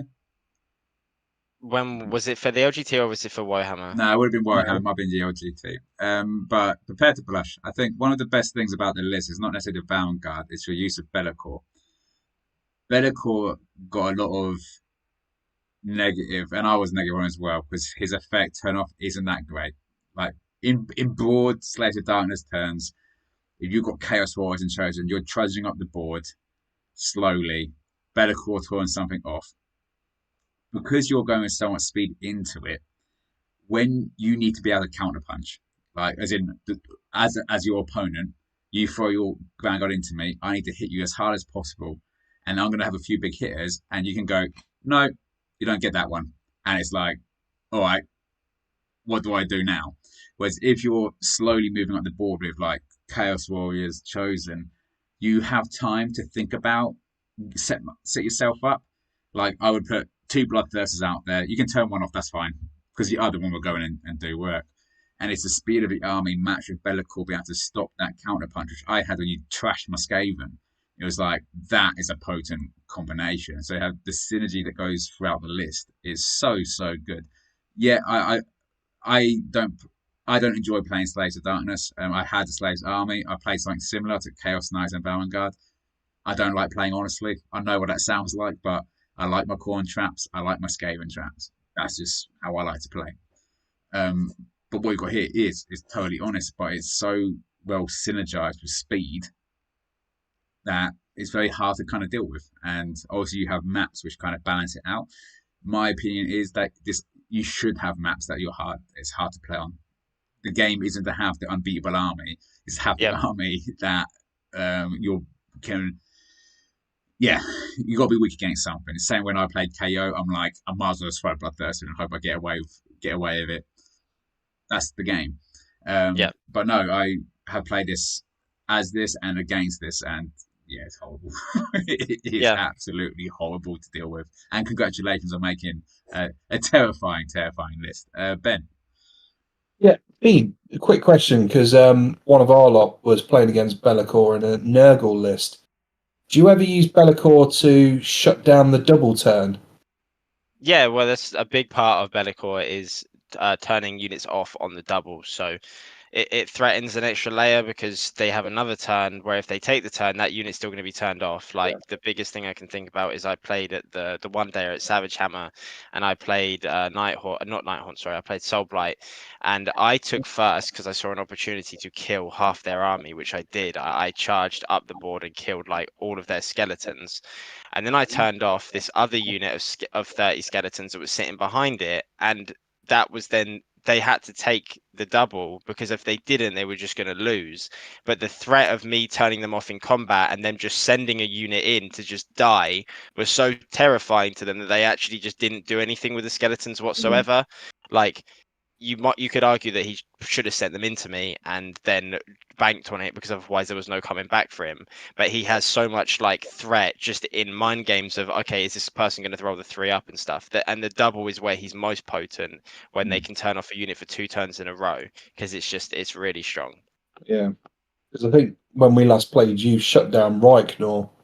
Yeah, I shut them, and that was for 2 turns as well.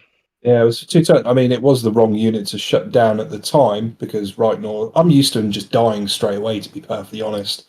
I was thinking, oh, okay, that's fine. But if you're doing that on, let's say, someone's invested loads in like a screen of plague bearers, and you're just mincing them away, and they can't do anything about it, it's pretty good. It's pretty damn good. Yeah. And once he's done his Bellicor tricks, you just use them as a beat stick after that. Then. Yeah, objectives as well, because he counts as 10 because he's a monster. Oh, sorry, he counts as 5, not 10. Is it 5? It's 5, right? Yeah, he counts as 5 because he's a monster. He still has useful spells for me as well. Obviously, he's got demonic speed. He's still another avenue to cast spells. But I will send him in places to hit stuff if I find it that it's a safe bet. Obviously, when I primal miscast and blow himself up and then just get shot off, unfortunate. But most of the time, it's pretty okay. But yeah, he's very flexible and versatile, and he does have a lot of use. So I really do like him as a unit. Awesome. Yeah. Well, I think that's enough to talk about how great Bean is. I'm the best player in the world. Yeah, I think so. Well, with Sledge of Darkness, you are at the moment. Is that right? You're ranked. It's on rank 1 BCP, on BCP for the UK, but that's, again, it's not that deep. There's no other countries. Jack It's just the UK. said, yeah. Jack sent it to me this morning, and I was like, oh, cool, because he's number 1 Crawl Boys as well. So yeah, the other 2 Crawl Boys players are devastated out here. Yeah. I'm just throwing shade for the sake of throwing shade at the moment. Right, we're looking at Mira Berry, who brought Slanesh as well. So, Bean, you're probably in the best position to talk to us about this list. You played this one? Yeah, I played it game 2. It's my only loss was to this list, and they came second, I think. Slight brag, but yeah. Yeah, it's my only loss. So, do I talk us through what you had to contend with? Yeah, definitely. So they were playing.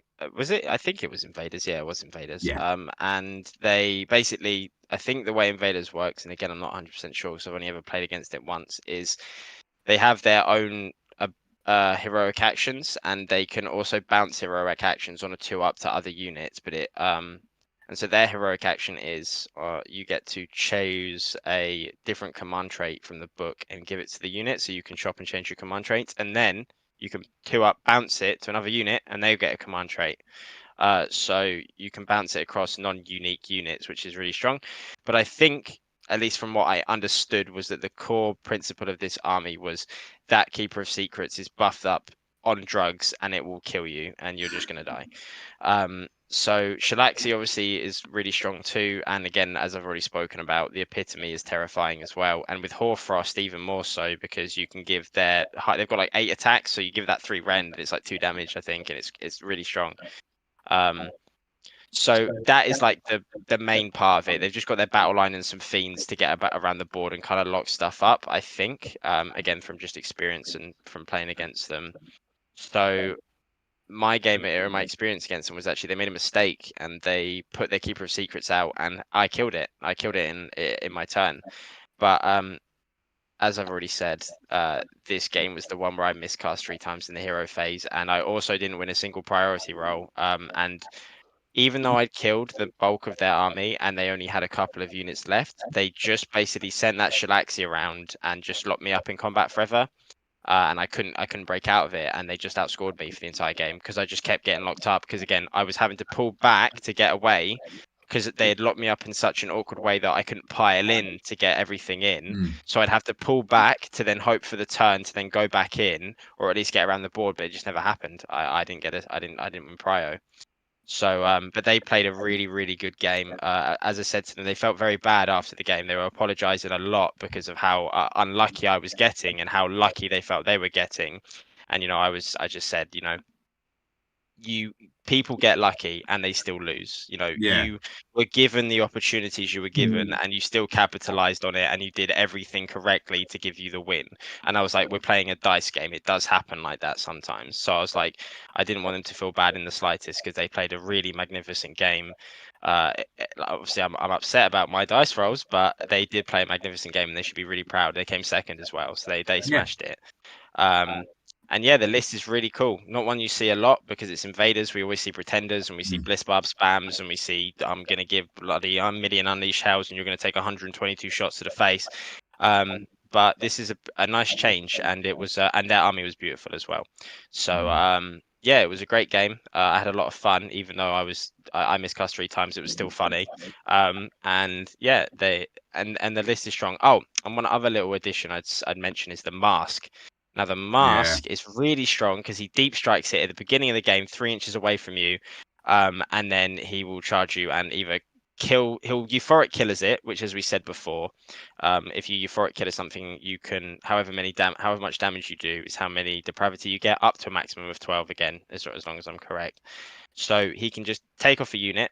Like a straggler unit that might be sitting on a point or like holding an objective or something just on the side that's got a low save, like I do, and then just get 12 depravity. Or if you deploy badly, they can pick off a little wizard, which we know in the meta at the moment is really big. Yeah. So I had to protect my wizards and I did my stuff so that they couldn't kill, but they just killed a unit of fiends because I had no other way of stopping it.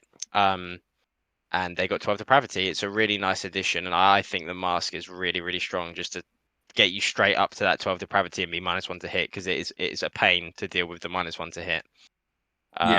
So yeah, really good list, really cool. I really liked it. I didn't see a lot of what the keeper could do because I killed it, but everything else did well. So yeah, it was. I mean, even at the end of the game, I think I had my Varangard alive. I had an entire unit of Varangard still left, but they couldn't do anything because I was just locked up. And all my wizards were dead because they killed themselves. So yeah. Yeah, it was a good game. I had a lot of fun. Not bitter at all. I'm so content with it. Yeah, it's really good. I think the Fiends have +1 to hit and wound as well. You're -1 to hit and wound against them. Yeah, sorry, that's what I mean. Yeah, so yeah, -1 to hit and wound. So there's a lot of sticking around through adjusting your dice rolls. The mask is great. Has some, I think, give themselves extra 3 attacks, or you pick the stance they're in. Yeah. So they go from 5 to 8. They go from 5 to 8. Yeah, and the big talk when the book came out was the weaponization of the Keeper of Secrets went from being you don't really need to you can really pump this out, and even when they nerfed it, it is still a demon. Well, of course it's a demon, but it's still a hell of a thing to be dealing with. And as you say, we can talk about luck all we want. Luck doesn't get you second in a tournament. Like I've had lucky dice rolls and came bottom. It's not that. It's about how you use that luck and what you're doing between the times you had luck, basically. Definitely. Clearly had a good list. Clearly played it very, very well. And yeah, like miscasts happen, but that's miscasts. What are your thoughts, Ben? I mean, I think Bean's pretty much covered it, but one thing I meant to mention about this army and Big Ben's army, they're beautifully painted. I do like people which paint Slanesh really torture their souls to get them as good as they are. Mirrors, they were just this hot pink, like neon pink. It was beautiful. It was lovely to look at, yeah. Yeah, and Big Ben's as well was just beautiful with the purple shades, and yeah, just really lovely armies to look at. I was like, damn. I think that's the only thing I can add, just how good they looked. Lovely models as well. And Mirror also did a really cool conversion with the Keeper of Secrets. Not Keeper of Secrets, sorry, Shalaxi. Shalaxi was that big spider, like with the spear. It looked really awesome. Yeah. So she did a great job with that. Yeah, beautiful army. Great player. So she came, third or mostly fourth. Either way, because Orpheus came second with a Nurgle, Yeah. of all things. Ben, you are our resident Nurgle lover. What are you going to say expert then? I'm like, I wouldn't go Analyst that lover. far. Yeah, well, I mean, this is a great list, and they played it incredibly well. They've got two feculent Narmors. They can summon, and I can't quite remember whether Horticulus brings another one. So there's actually 3 trees on there for summoning. They've got the Nurglings at the back for appearing and summoning, and basically, I think the objective was to get as many great and clean ones on the board as possible. And my understanding is they did that quite a lot. So, and having those on the board are just horrible to deal with. They've got a real combination of like the Blobe Rot Spawn and Demon Spew, the Maggot Lords, which are both fantastic. Out of the 3 of them, what's interesting is it's like a demon list, and they've chosen the 2 which aren't necessarily the one which synchronize as well with the demons, because I can't remember the name of the other one. They're like the ones in charge of Nurglings, but they've chosen 2 really good Magath Lords. The Glock in there for deep striking, and I think Bean, you were saying that they were doing that, or I can't remember whether it was Bean or Mike. You said about there's Battle tactic, yeah. Yeah, new Mikey battle also tactics for mentioned it. both mortals and demons. So Yeah. you're looking at 4 points based on having mortals and demons. Beast and Nurgle, they've got retreat and charge, and then to top things off, the real icing on the cake is a Rotmire Creed, which is spreading disease, not just the unit it hits, but any units within 3 inches of it, I believe. So it spreads like wildfire. Is it 3 or 6? I can't quite remember the details, but really a really good list, and it performed incredibly well on the day. What I meant by disease was hit rolls of 6s gives a disease point up to a maximum of 7 points. At the end of the turn, you roll those 7 dice if you've maxed out, and every 4-up's a mortal wound.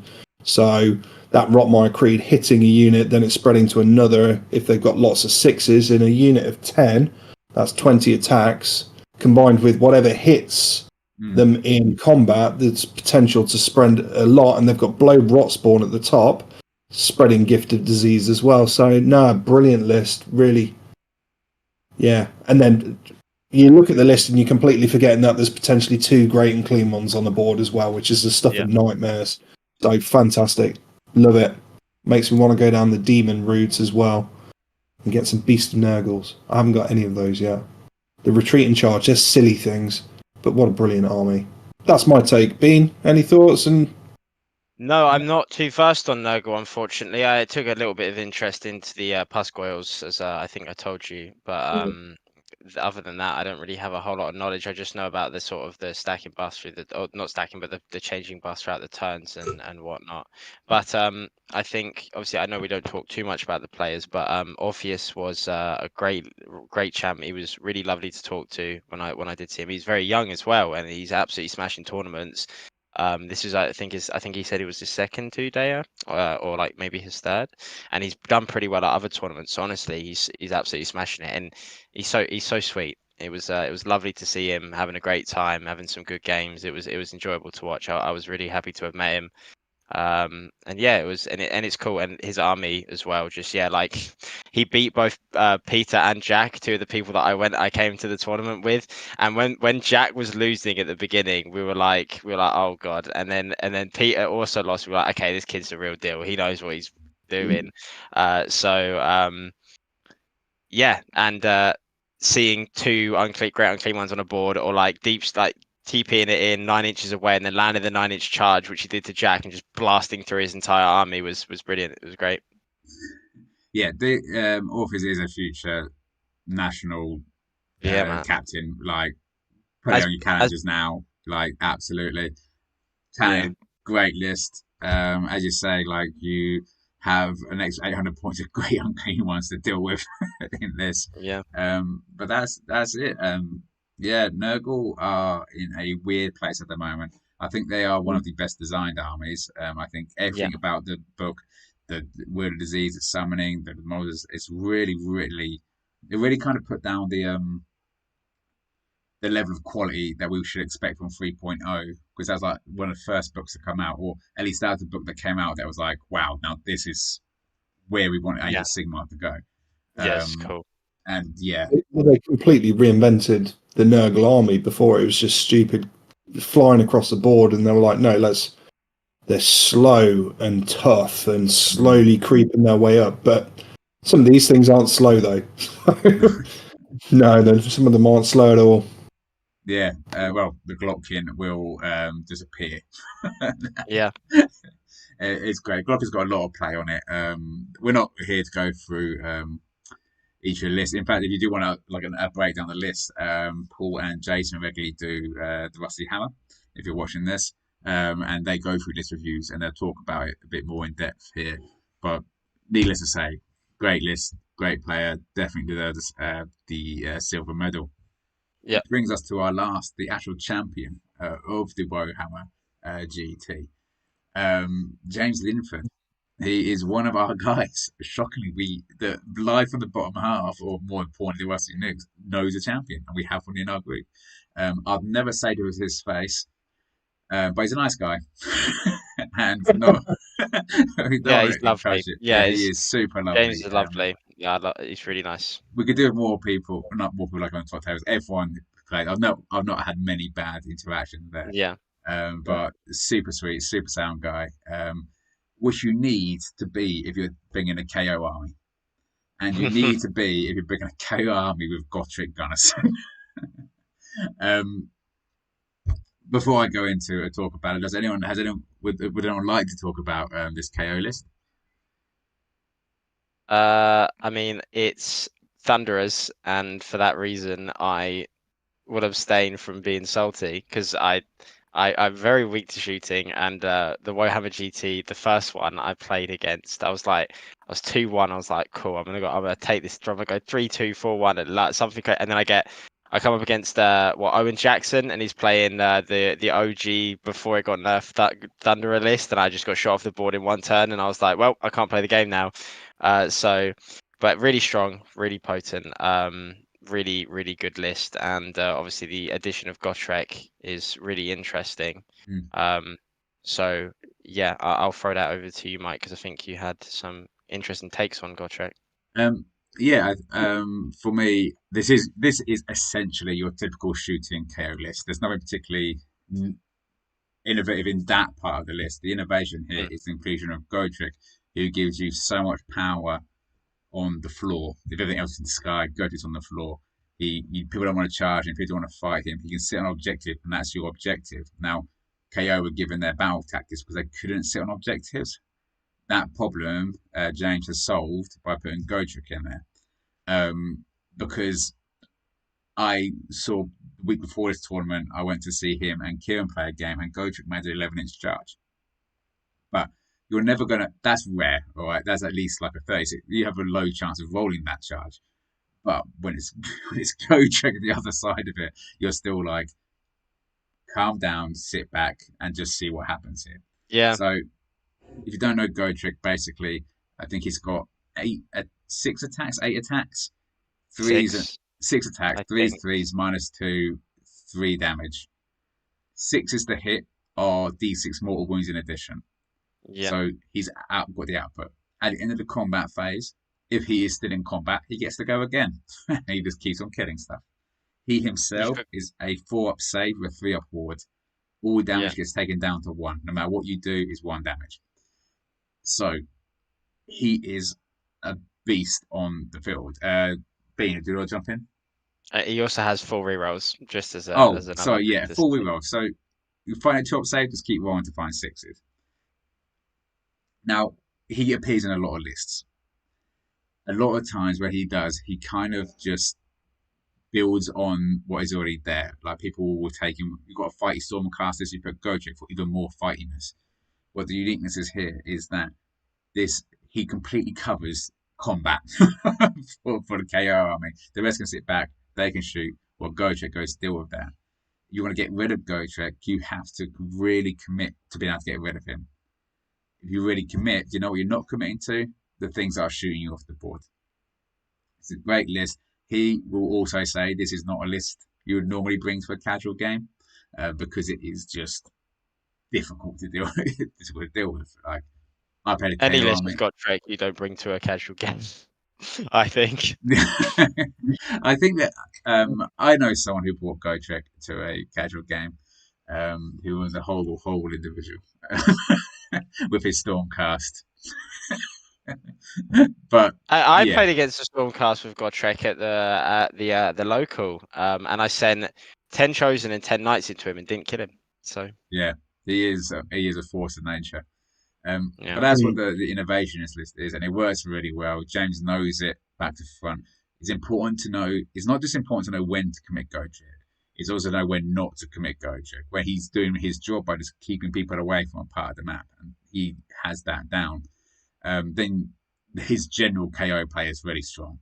Like just in general, great play, deserved the win. Nice guy. Very jealous, but there we go. Um, any thoughts on this before we go on to the other noble lists? Yeah.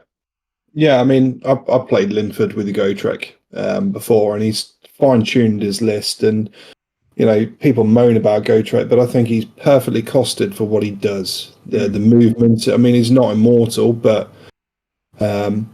he's there. He's a deterrent. It's 480 points. He's not invincible, but he's hard to kill. But completely complementary. It's a brilliant list with everything. No, James. I mean, if I've lost to James pretty much every time I played him, actually. And you never walk away feeling like, oh, ugh. It's always he's a good player and a good guy, and I don't mind losing to him. So I imagine everyone which lost to him walked away feeling like that. yeah, yeah. I think as well. I just say like about Godtrek as well is that he is just like this piece that has so much threat on one part of the board, but that is just it. He costs that many points to be that big of a threat. And like in a lot of scenarios, you can try and dance around him. Obviously, it might be difficult against an army that's also shooting you, but it's also the aspect that you can just go and sit on the other points and just ignore him and hope that you can just try and outscore. So there are ways to play around him, which I think even though he is a tough nut to crack, it's fine. I think it's fair. I couldn't say when I play against Godric, I'm like, right, I know how to deal with him. I just have to do it well, and I'll probably be okay-ish. It's just obviously they may also do things. So it's a really competitive game when you're coming up against someone who knows how to use Godric well. So yeah, I think he's a really cool unit. And I think even though he is a pain in the ass, I don't think he's OP or unbalanced. No. You pay a heavy cost, and it's a cost that if you get it wrong, you're punished for it. If Sigvold gets into and someone has an artifact you don't know about, you put him on the wrong side of the map, or like Ben, like you said, you're baited into putting into the wrong side of the map by a fast moving army, then slods off to the other side, and he's doing his 4-inch walk across the map. I just resorted to just throwing all my units, my Reapers in, and just thought, I'm going to do it this way. And it's he's weak against high volume of attacks. It really is that simple. Yeah. I slapped what's it called, Hoarfrost, and got it, and just and I mean the tournament as well. Jack, one of the people I went with, he played against, and he plays Crawlboy, so obviously we're going to get onto his list, but Gobsprat, or there's a spell in there, spell law, where you can turn off wards, and he managed to do it, and he managed to kill one. So I've killed him acoustically with Plague Sensor Bearers. Just threw him in 50 attacks. Someone's got to go through eventually. But yeah, it comes down to the quality player, and we did the top 3 players here. It was a great tournament, and we saw some high quality players like come away with the top 3. It's 10:30. It's been a long day, but that's what we saw here. So that brings us to like the end of the bracketed lists. As I say, the top 3 is some great quality list there, but we see like some of one of the lists we walk through is probably just a victim of meta rather than the actual list itself. There's some good stuff like the Nighthawk innovations we're seeing in the bottom half of the brackets. There's still really good stuff down there. There was other stuff though that wasn't bracketed that we think is worth talking about, which is what we're talking about next. So we have a couple of armies, actually I think 3-4 armies that are worth talking. Not necessarily talking about the whole list, but aspects of them that we think this might be something going into the future. And the first one is Jack Payman came 4-1 with the Call Boys. Now, this is one of your friends, Vane. Yeah. Well, he's a nice guy. We all like him. No, I'm not suggesting that. I don't know if We you all hate like this him, Mike. I don't know if you like him. Yeah, he stole. He didn't steal nothing. He beat me. He stole your Bet 4-1. he didn't. He won that 4-1. He killed 3 bloodthirsters in one go. I was like, I think I might have a cry. But we're not here to talk about my luck. We're here to talk about his list. Do you want to walk us through this about what is going on here? Yeah, I can to the best of my ability. Again, it's going to be sort of a bit biased towards my experience playing against Jack and the sort of games that I've had based on my army. But his list is good, and he plays it really well. Every game I've played against him has literally, and this is not even like going over the top. It has come down to one dice roll that has won me the game. I've not lost this list yet, but it's because every time we played a 50-50 and I won. One of them was I needed a prior and I got it, and the other one was I needed to do magical dominance and I did it, and he didn't unbind me, so I was okay. So he plays it. He plays a mean fucking game. He's really good. He's come out really strong with this. He's still quite new. He's still quite new to the army as well, and he's still quite new to Age of Sigmar competitively in general. And for him to go 4-1 at this event, I'm really, really proud of him. He did a really good job, and I'm Yeah. so happy I could experience that with him. Sorry, what's up, Ben? Best general. Yeah, Yes. he got best general. Yeah, because he came 5th, 4-1. But obviously with Crawl Boys, so that is a pretty big achievement. So I'm very proud of him. He smashed Smashed it. it. But yeah, in terms of the list, it's literally just everything is terrifying. He's got a big talking point, as we already spoke about, Mike, and I'll jump over to you in a moment. Is the 600 points of Gut Rippers, 2 units of 20. They are scary. They will die if you touch them, but there's 40 wounds there, so they're hard to cut through. It's 300 points for 40 wounds, and the other thing that we don't really even think about is that they hurt. They really, really hurt. You give them the poison. They're basically bolt boys in melee, and they Yeah. are really, really scary. And you can just, and he nearly wiped an entire unit of Varangard against me with them once, and I was not expecting it. And it was terrifying. Obviously, he's got his bolt boys as well, which we all know terrifying, really scary. If you swing high, you're going to absolutely decimate, which happened, I think, to your bloodthirsters. And Yeah. and if you roll really, but if you don't roll high, then it's a little bit shit. But I think that's kind of part of the enjoyment of the army, is that Yeah. you're kind of rolling those dice, hitting that gamble. Obviously, Gobsprak really good in the current meta because we have a lot of spell casting going on, a lot of little wound wizards giving buffs. So you're actually, I've had games where I'm just like, I'm not even going to bother casting against it because I don't want to take D6 mortal wounds and just lose a sorcerer lord right then and there. Because obviously with the addition of the primal dice, if he unbinds you, then I think it is that, right? If you roll a 10 or higher on the unbind, then they take D6. Yeah. D6 mortal wounds, and he's a double caster, so you can do that twice. And it's like I could lose a sorcerer lord in one casting phase, so unless I absolutely must cast, I don't even bother against it. So it's a really, really strong unit in the current meta. Some really good spell lore as well, as I said before. He turned off a Godtrex wards and just one turned it, just flat out killed it in a turn. So that's really strong. Blizzard as well. He likes the castle. So you come into the castle, not only are you taking bolt boys to the face and maybe gut rippers as well, on the turn that he gets, he's going to blizzard you. And that's a potential of 24 mortals in your face. So that is terrifying too. He's got a nice little addition. I think it's the killer boss with the stab grot, which makes it so that units that would flee, they only lose 1 instead of the amount they would usually use. And when you've got a unit of 20 gut rippers, that's really good, especially if you want to keep your CP and stuff. So that's a really good part. I think that's a really good addition. And then obviously the snatch boss on the sludge raker, which is just he's scary, and he has the Call of the War, I think it's called, where he then makes everything fight. He can choose 3 units and they all fight Yeah. The Cool in Boys order. War is the general picks 3 units and they can fight in any order.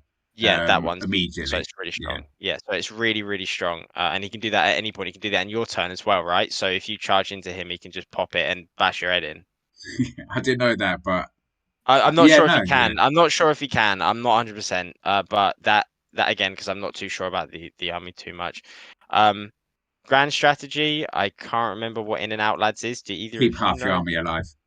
Keep half your army alive. Yeah, So something like pretty, that. it's Yeah. not bad considering all the options we do have at the moment. Um, and yeah, and he's also Grinning Blades, so he can't be seen within if you're outside of 12, which is really good against shooting armies. He played against the Iron Blaster list that Mm. the Iron Cannon list that Baz was playing, and yeah, the guy just couldn't do anything because what can he do? He's out if his entire army has to shoot, and if he's outside of 12, then what can he do? So yeah, really good list. I'm really proud of him, and yeah, I'll throw over to you, Michael. Or who wants to go first?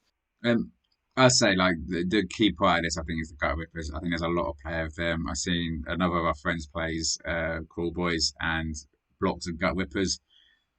Yes, they die quickly. Yes, they need to be managed.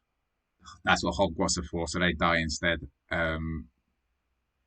But yeah, you already touched it. They're bold boys in combat. If they get into combat, a unit of 40. It's also about it's hard to get through them to get to the bold boys, which is what I found is that I needed Yeah, to roll a priority to get through the gut. And they killed the gut whips, did that, lost the priority, and like, okay. And now we have a situation which is yeah, gonna go really badly for us. yeah, But that's it. You were stopped because the stab took a wound. So I did 6 wounds to the killer boss, which would killed him. The stab took one instead, and it's like, yeah, ah. yeah. The stab got's really Now, helpful. Yeah, yeah, stab has just stopped the rage of corn. Awesome. I am doomed. And yeah, I lost 3 bloodthirsters because it is a spike army. You play cool boys to spike 6s and 5s. And when you do, it's like there's a magic number of 14 that I have come across with Crawl Boys is that if they hit well, you're getting about 14 mortal wounds. That just seems a number that keeps like Jack rolled 14 mortal wounds against my Skull Reapers. Kieran's rolled 14 mortal wounds against me countless times.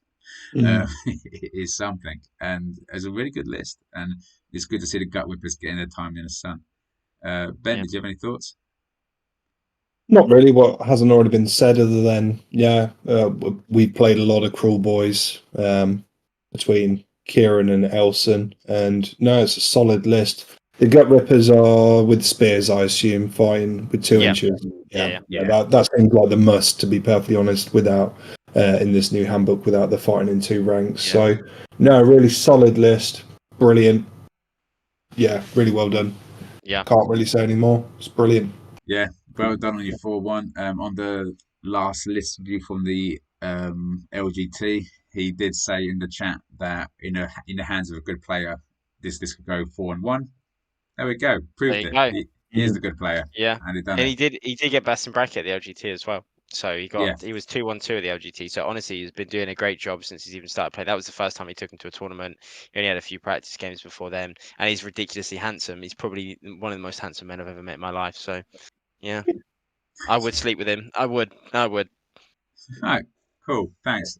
Um, Next up, we have Ryan Lettinger, who brought. Now, this is interesting only because it's the first time on the tournament scene that I think we have seen, at least we have, Trogherd, which is a new regiment of renown, or new-ish regiment of renown, Yeah, which has added to the Gloom Spike gets with Trogs. And Bean, do you have the list in front of you? So before Bean lists out, I have the essentially book. at the beginning of each battle round with Trug, or each time of his hero phases, he banged himself on the head. You roll a d6, you get something, and you can apply it to your whole army. Do you want to let us know what the d6s can be? Yeah, so if you roll a 1, this unit suffers D3 mortal wounds. Don't apply that If to you your roll whole army.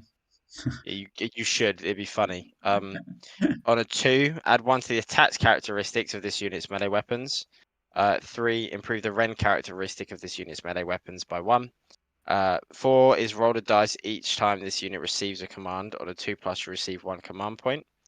On a 5, only unmodified hit rolls of 6 for attacks made with missile weapons that target this unit can score a hit. So you can basically make your entire army invulnerable to shooting for the most part.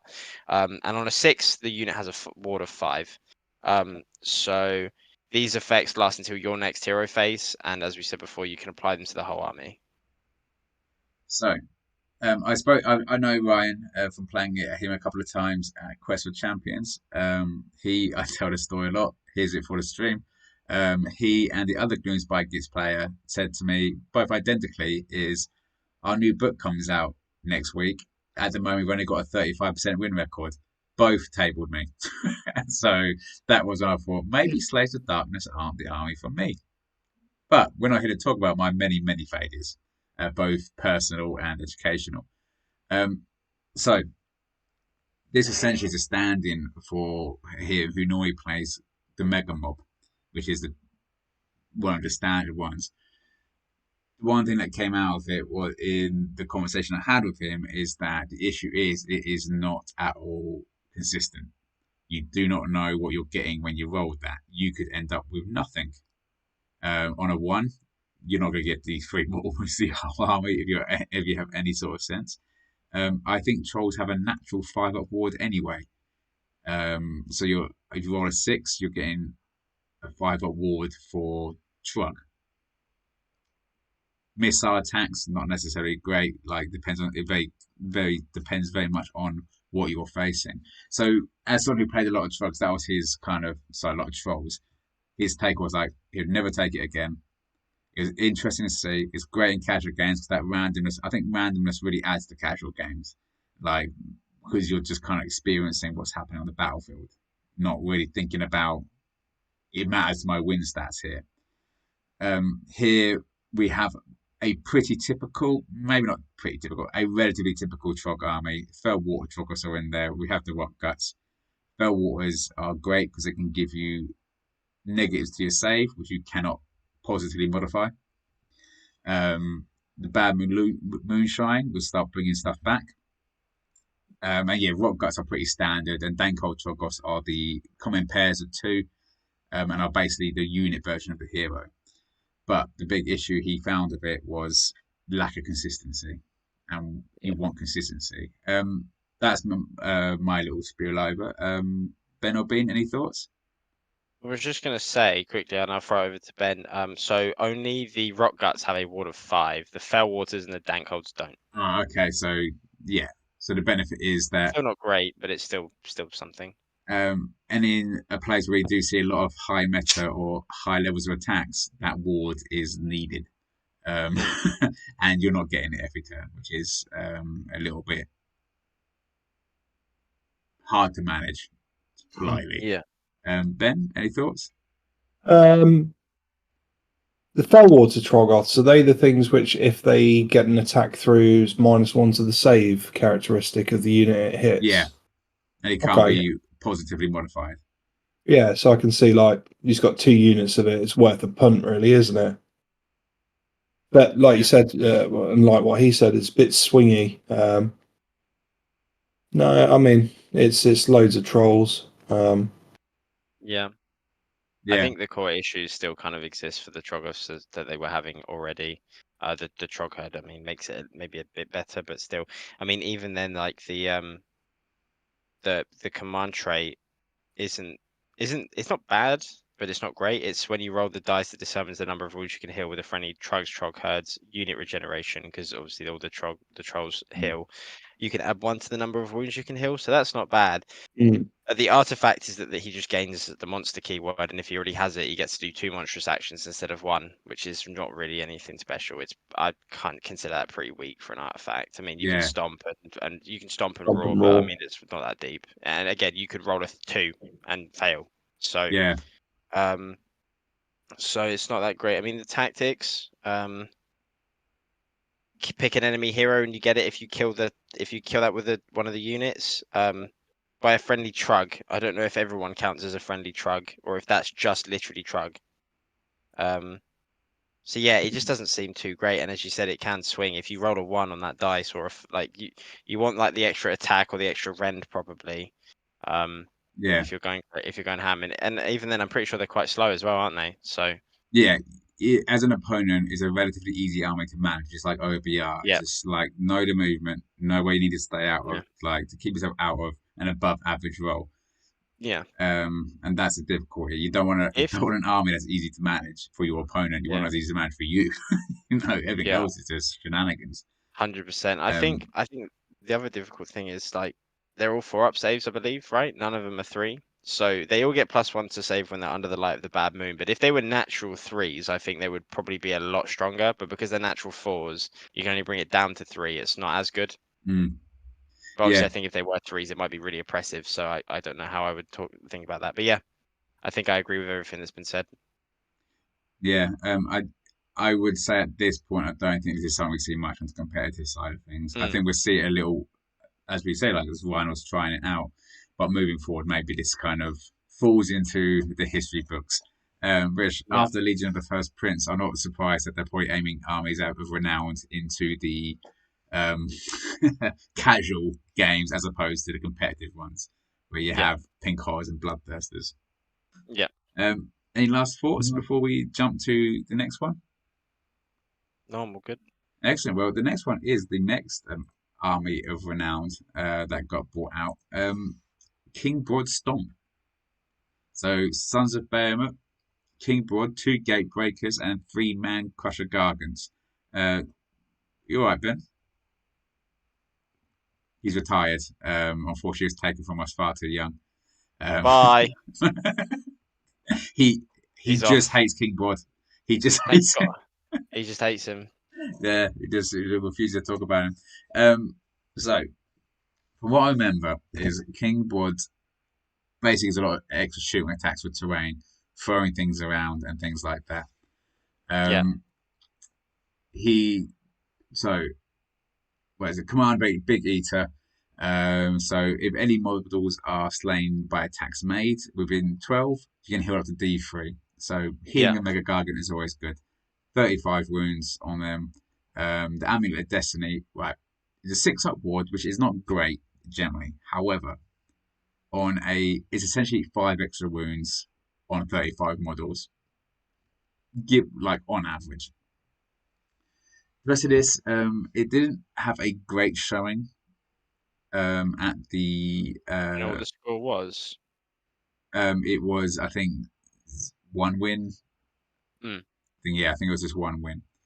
Um, we did have seen an uptake in Sons of Behemoth armies in the new GHB yeah, because try to kill a Gargant with D3 mortal wounds on a magic spell, you're going to be there yeah, a hell of a long time. yeah. They were a good Um, answer to Seraphon, I think. yeah. Also, I don't know what I'm just looking at the King Broad artifacts, and they've taken Amulet of Destiny, but you can take Lucky Shiny Hat, which gives you a 5-up against mortal wounds. Yeah, Mm. it's not bad. Yeah, I mean, I can understand why maybe Amulet of Destiny was taken because Yeah. I've got the book here, Oh, so I can okay. actually see their stuff because I've still got it's all in this book. But I think from my perspective, it's the only thing that I really thought about that was kind of scary about this is the fact that they could pick up the terrain and then lob it, and then they could move over it. Yeah. And that could really catch you out because they can do that and get out of combat or pull other stuff into combat as well because it hasn't been FAQ'd yet apparently. So there needs to be a change or something because you can, I think, appear 6 inches away from the thing that you broke or 3, something like that. I think I've got it here. Yeah, so on a 2+, that unit suffers D3 mortal wounds. Then all models from the units that were on garrisoning that terrain feature must be set up wholly within 6. If it can't be, it's slain. Trying to see. Yeah, it's a bit weird, but as far as I was aware, you could pick something up and then go over it. Okay. Um, so it was a bit of a weird one, and I think that's what we talked about. Just be careful because it can catch you out a little bit. Because something needs to be FAQ'd with it. But in general, I think I would love to play against this army because there's just big, easy targets for me to go and kill, and that sounds great for me. I don't have to deal with the thought process of there's screens and there's all of this stuff. Yeah. It's like Straight into the there's good big stuff. models and I can go and bash them, and that's as simple as it gets. And it was so. But I think it probably does have some core weaknesses maybe. Yeah, I think one of the strengths of Sons of Behemoth is they are deceptively quick, and they can get across to you very easily. Yeah, Actually, the winner of this tournament, took a Zinch army, and found himself completely surrounded by Sons of Behemoth at the tournament beforehand, and was like, "Wow, that's a little bit faster than I thought they're going to be." yeah, I think it's a base 10-inch move, and 8-inch charges. They're not impossible to make. Let's not Let's No, not 100%. kid ourselves around. 100%. That's those kind of odds. If you've got 4 Mega Gargants, 2 are probably getting in. You've got 5 attempts to roll. Ben, any thoughts on our good old Sons of Behemoth? I like playing against them with Nighthorn. It's good fun. Yeah, I've not played against King Broad. I always think that once one Gargan goes down, they're on the back foot Yeah, for the rest of the game. So pick one, delete one if you can, and move on. Yeah, it'd be cool to play against. I'd love to play against Gargan list. It'll be fun. So yeah. yeah. Yeah. I've never played them, but as someone who has Neither. Bloodthirsters, wonderful. As someone who has a lot of clan rats, terrifying. So, Yeah. I the was duality of Sons of Behemoth. I was going to say as well, I just figured out as well what it actually is and why it hasn't been FAQ'd yet. So basically, it says once per turn in your shooting phase, you can pick one terrain feature and one friendly Mega Gargant within 1 inches of it. If you do so, roll a dice on a 2+. It's sundered, and if it's sundered, you roll a dice for each unit that has any models on or garrisoning that terrain feature. So that includes yourself, by the looks of it. Because any models. Yeah. And so then all models from from units that were on or garrisoning that terrain feature must be set up wholly within 6 inches of that terrain feature and more than 3 inches from one enemy unit. So essentially what you can do is you could run up the board, get within 1 inch of a terrain feature, break it, sunder it, and jump 6 inches over it. So you get an additional 6 inches of move essentially. Oh my god. So you can go even faster because it hasn't been FAQ because I think it should be just for enemy units by the looks of it. But at the moment, you can mortal wound yourself and jump it. So I think that's how this works. If you Yeah. can't, it's slain. So if you make a mistake and try and do this, and you can't pop out within 6 inches of it because obviously you got a gigantic base as well, it dies. So there's that. You know what? Keep it. I say, Yeah, yeah, I it's say, cool. let people roll the dice. Parkour. Oh, It's parkour slain. Gargants. Just put They're them all like over the place. Let 'em slay. bunny hopping terrain features. It's Yeah, crazy.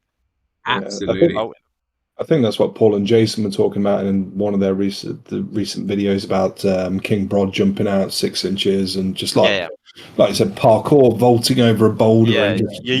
it's that extra distance, Yeah, 6 inches is nothing to scoff at. No.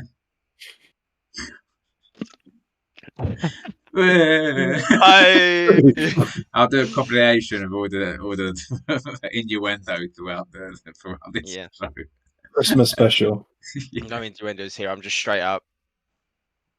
But yeah, it'd be interesting to see we see this replace other because there does seem to be compared to Trog's herd, there does seem to be a little bit of play here. An extra 6 inches on Gargants isn't at your right. That 16-inch move. I mean, Yeah. why would you not be taking that with these guys? And it's something if you're playing them to bear in mind that that Gargant is coming over. Like, Yeah. um, And they also, just before we continue, they also get that access to the monstrous rampage of the 3d6 move. oh, of So course, yeah. yeah, so they can 3d6 move. This model can make a 3d6 move, but it must finish that move within 3 inches of enemy units. When it makes a move in this way, it can pass across models and terrain features in the same manner that it can fly.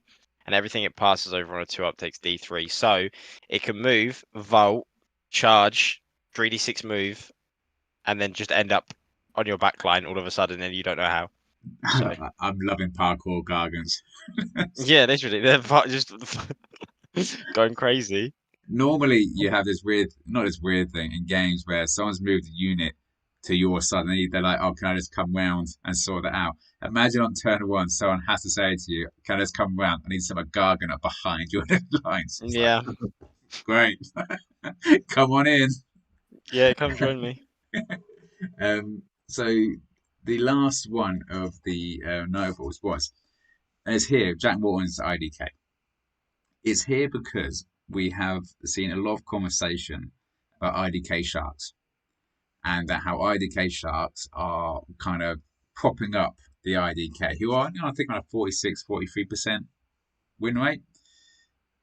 But this guy came fourth, I think it was, and has brought a strong, but not necessarily traditionally meta, what we'd expect from IDK meta armies. A lot of Reavers, a lot of Thralls, the Achillean King, who is a monster of a unit. And Aether Wings. God, he hates IDK as well. Hates fish, hates giants. Sorry, that's just the way Ben is.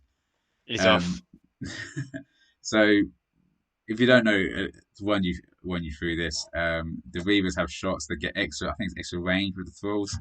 The Leviathan gives everybody a +1 to save and is a beast of itself. And the Aether Wings are just very quick at capping objectives.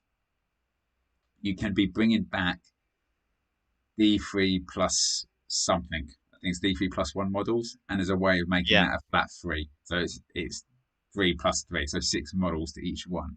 There's a lot of summoning, a lot going on. The Reaver shooting, very, very scary. So, do you know much about this list, Ben? I know a fair bit about the fishes because Ben again played fishes. He plays 2 very, very fast armies because it's just sort of his playstyle.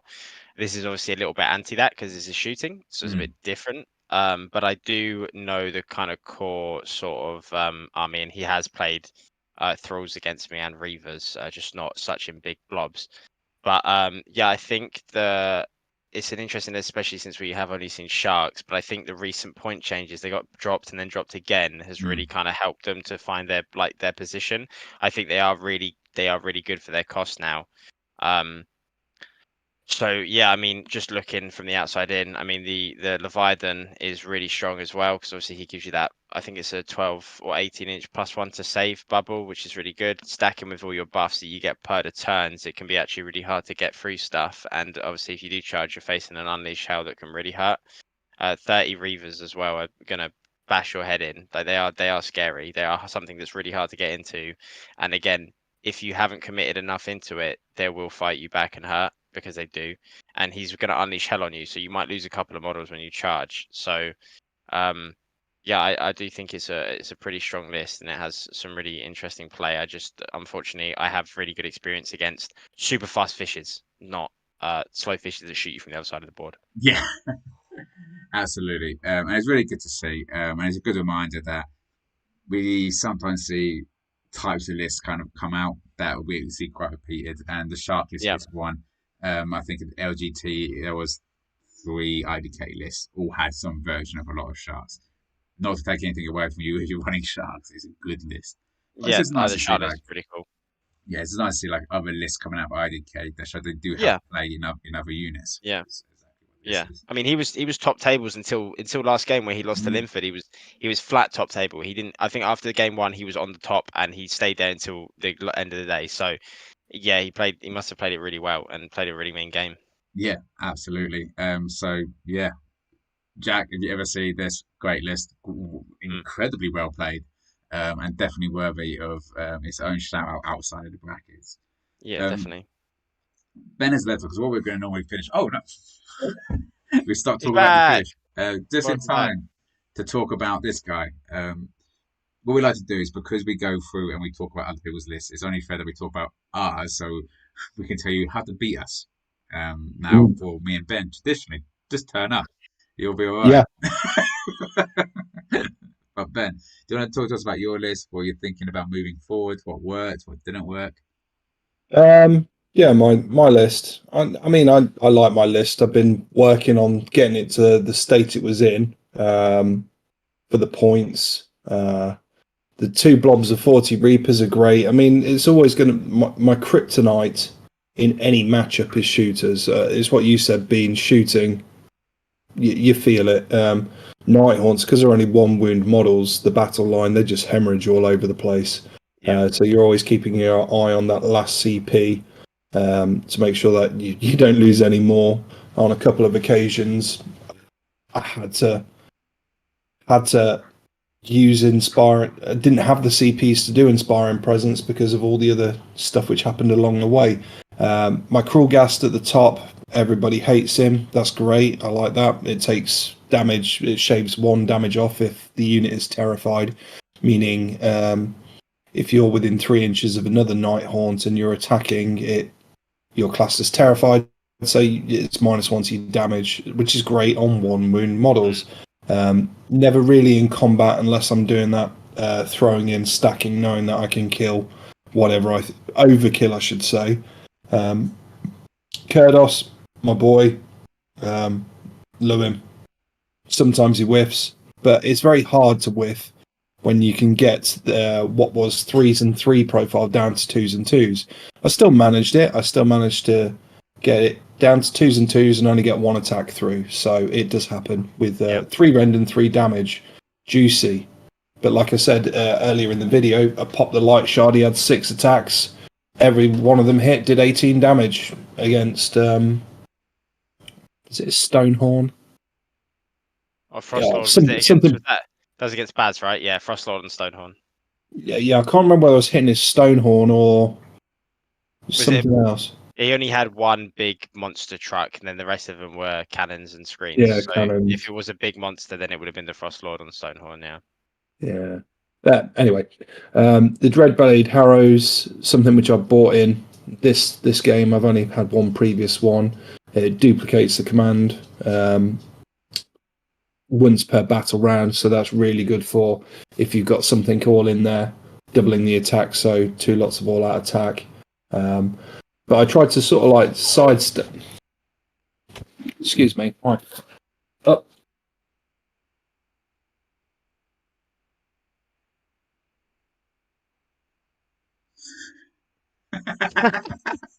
That is what I expected at all. Anybody else? Anybody else this evening? Talking about timing. Timing's brilliant. The 2 commands on the Dreadblade Harrow, I think. Yeah, but also you can teleport, which is quite useful for when you're miles away from an objective or someone's moved up screening that you just plonk them behind, and it can pull them in 2 ways. 2 lots of Spirit Torments for obvious reason. I've got 2 groups of Grimghast Reapers, so they're always standing nearby. Healing 3 models back at the end of the combat phase. That's my turn and their turn. A good way of regenerating some wounds back in there.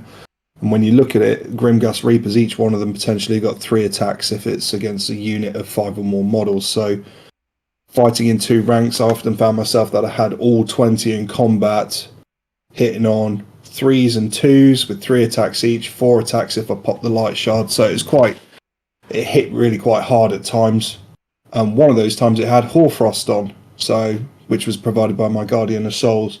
He has the Midnight Tome, which is the auto cast of the Endless Spell, which is down the bottom, and the Master of Magic artifact, which came in so handy in the tournament for dispelling some real clutch moments. I had it against Comet's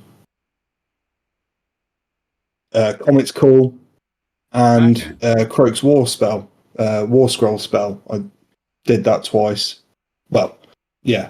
Because I was forced to go second, I had 2 casts, and I did Master of Magic on one of them, all fine. And then the second one, I rolled double 6 and threw a primal in there just for good measure.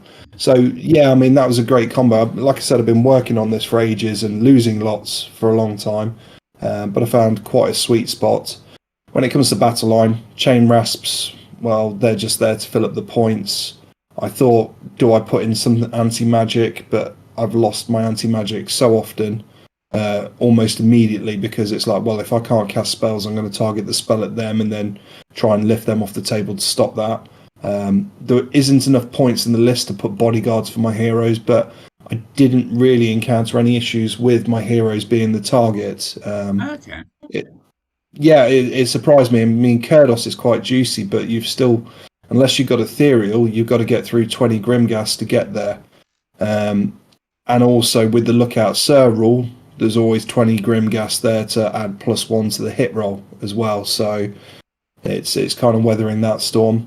The Chain Gas was a new addition for this tournament, and basically it offers a bubble. So if I'm running 2 blobs of 20 and I put my Chain Gas in the middle, everything within a 12-inch bubble get +1 to their hits. So without using an all-out attack. So I can use my all-out attack on my satellite pieces, which are going off doing their own little thing. Black Coach is a Black Coach, there for a battle tactic. The same with the Midnight Tome, which the Guardian of Souls has, battle tactics. And my Endless Spell still keeps catching people off guard, that they deploy too close and trying to pop its second turn or first turn. It's basically you got 12-inch deployment, then it moves 8, so there's 20 inches, and anything within 6 inches of the spell on a 2+ gets D3 mortal wounds. So I threw that right in the middle of the Seraphon army, and it tagged most of his heroes right at the outset, combined with the Emerald Host, which at the end of the battle round on a 2+ D3 mortal wounds, whatever allocated thing. So I still only got 2 wins. That's all I can say. But my losses, I still had quite a few points. I was still scoring battle tactics, unless it was the big war, which just deleted me. Yeah, so yeah. So, what worked for the tournament itself? What are the VIPs or the MVPs or whatever the term is? I don't remember the song. Guardian of Souls. He absolutely smashed it at the tournament. Didn't blow himself up like I did in the LGT twice. But with the Master of Magic, we set the bar so low on life of the bottom half. yeah, You didn't kill yourself. Well done. Yeah, no, he. I mean, he res because he's got a War Scroll spell. At one point, I worked out with one blob of 20 Reapers, I managed to heal back 5 in one round, 6 in the other, with my Spirit Torment standing next to them, 3 every round. That's a lot of bodies being brought back with the magic on top. So that technique of how to actually beat Nighthaunt is pick a unit, delete it. A few people weren't wise up to that because they might not play Nighthaunt a lot. But you pick something, delete it, move on to the next thing. Don't spread your attacks across the army. It's that simple. And the chain gas, just their +1 to hit is so good. Even with one rend, it's high volume attacks. So if you're getting more through because it's easier to hit, makes sense.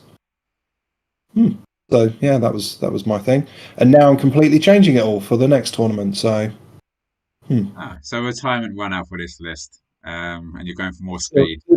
There's still going to be 20 Reapers and a Guardian of Souls and a Spirit Torment. But Kurdos, 20 Reapers or 20 Reapers, which I've written there. Literally the word above it, and I misspelled the word under it. Yeah, the 20 Reapers. Yeah, I like that. They're very good. Yeah, very good. So no, I mean, in 2 Warlord battalions, I think I had, out of the 5 games, I was first drop 4 of them, forced to go. There was only one which I got prio on the roll to make myself drop first, and then and then I didn't take it actually. Yeah, so they went second. No, I went second. So yeah, I'm still losing with it, but hey ho, I love Nighthaunt. That's the main part. Yeah, as long as you love what you're playing, that's what matters. I mean, I love 12 Vanguard. I'm lucky that I like something that's really fucking broken. So that's just how it worked out for me. I was pretty lucky on that one. Yeah. Any thoughts on this before we go to the world champion of the tournament? Are we going back? We're going to me after this. We're going back to my list. No, Jones Linford's coming in. Oh, nice. I'm sure that Mike's not talking about himself. It can't. No, why would that? We're going to talk about me because I just love talking about me. Took Corn, had a great time with it. I actually really enjoyed this list. Skullfin Tribe is not a regular. We see normally it's Reapers of Vengeance or the Flayed. Skullfin Tribe. If I with a mortal roll an 8+ on my charge, I get strike first. Well, the Bloodthirst Unfettered Fury can give my Skull Weepers a 3d6 charge. So they were striking first. Then I have strike first of my Bloodthirster, who then can select another Bloodthirster to strike first. So there's a whole range of just like constant activations. I was worried I wouldn't have enough battle line, but I had the right amount. Every battle finished, bar the last one, with Scarbrand on by himself. No one else around. Scarbrand and a hero. Everyone else is dead except KO and Jack Perryman's Cool Boys. I'm updating it. I'm going more relentless because I just enjoyed the relentlessness of it. Murderlust is the greatest thing in the world. You can take everything. It's my kind of army. The list works really well. You just lay trap after trap. You bait out people. So I use put a bloodthirster down, bait people's attention over there, then double move the bloodthirster away. It's like, and now I've got 3 bloodthirsters on one side, and all your stuff's over there. And as soon as you turn it around, come back to me, murder Lust in some Reavers, and you're locked in combat with them for a while. It's just all those kind of things with Khorne, which is just loads of fun for me. I have to be very open at the beginning and tell people, I will try and trap you, I will try and bait you. That is just kind of how Khorne plays. Everything else, yeah, really good. My big challenge with the list at the moment is do I drop the Blood Secretor and bring another priest in? Because a rally on 4 was nice, but it wasn't necessary that much. But an extra blood tithe point would definitely be necessary. More blood tithe means more shenanigans, means more relentlessness, basically. Yeah, so that was it. Oh, and I've put down 2 Claws of Karanak. It was 2 units of Blood Reavers and 1 unit of Claws of Karanak. But yeah, that's it. Great tournament. Building on this list. Changing my command trait around and taking out Scarbrand and bringing in a Boomthirster, because that gives me a little bit more play on other parts of the list. So yeah. Any questions? If you care. No, I find it really cool. I think I don't really necessarily have any questions. I'm completely dead. I'm gonna be honest. My brain is like almost we're at completely the end. switched off.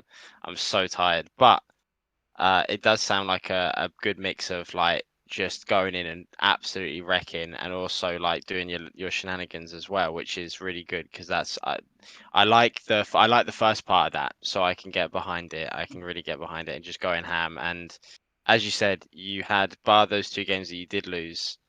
Every game you ended the same way with like just the one guy alive. So you must have been doing something right because you had like a very consistent win like kind of setting. So yeah, and I mean obviously that last game you played, I think at some point you just have to break into his castle. You don't have a choice and hope for the double. You're just going to be screwed otherwise. Yeah, I actually that game has made me change the battle tactic because I overcommitted and I needed a bit more play. And there's a command trait which is at the end of combat. If you're in combat, you can parley in 3 inches again. If you're not in combat, you can either move or charge, which means if I got an easy charge, I can go in, spend 4 blood type and attack again, or I can fuck off outside of 12 and get my 5 ward back. So it's that kind of play that I needed in there. So that's what I'm adjusting, because that's what I learned from that last match with KO. You know, we're not here to have invincible armies. I just kind of got to learn how to deal with that and with deployment. Yeah, KO is a lot of screening and a lot of like you have to spend like basically your entire game measuring and playing deployment. Like when I play Peter, it's all that happens. Like I spend about 20 minutes in deployment making sure I can't be screened, and then or like just like deep striked and killed, and then I just slowly move up and make sure that everything is how it should be. It's really really difficult. Ben, anything else? Yeah, I mean this is just I see Mike when he plays Khorne. It's fun, isn't it, mate? When it goes off, oh my god, it goes off. I still remember the Stormcast game I played, and I castled up. It just everything died. Just everything just died. Yeah, had a hot roll, but when it goes off, it goes off, and yeah, they're brilliant. Got one of my favourite GW models in there as well. I love the Slaughter Priest. Just everything about it is just so rock. It is. So 2 of them, Mike. I'm saying, I don't care what they do. They just look wicked. Yeah, the quickest game I had was at the the Lesser GT, where a Nighthawk player overcommitted, and my Boomthirster fought twice and wiped out the army. It was done by the end of turn 1. TO came over, was like, "Are you guys really racking?" It's like, "Nah, we're just done. We're just done for the day. It's been a horrible time." But as we could really overpower Boomthirster in a horrible time. Yeah, that was another one which we gave solid advice, which we never take of our own, wasn't it? Yeah. Don't let that happen. It happened. All right. So with that, we will say goodbye and good night. We are at the end. That it was Woehammer GT. We all had a great. First of all, go to Woehammer. Peter Holland runs it. He's putting in so much effort. Like the run-up's always fantastic. The graphics are fantastic. The next time you'll hear from us is Savage Hammer. Check them out. It's a one-day tournament happening in Northamptonshire. There will be a list review, definitely with Paul and Jason. I'm not sure who to bring in for that. So make sure you catch that on Twitch and then later on YouTube. And there'll be a post show. I don't know who I'm bringing to that, so I'll throw out invitations all over the place. But if you want to take part, drop us a message. You don't need to be part of the Rusty Nukes. That's all good. We like talking to people, making friends. Anyway, any last thoughts, Ben? Great. Any last thoughts, Ben? Nope. Thank you very much. Good night, y'all. Cheers. Bye. Take these, lads.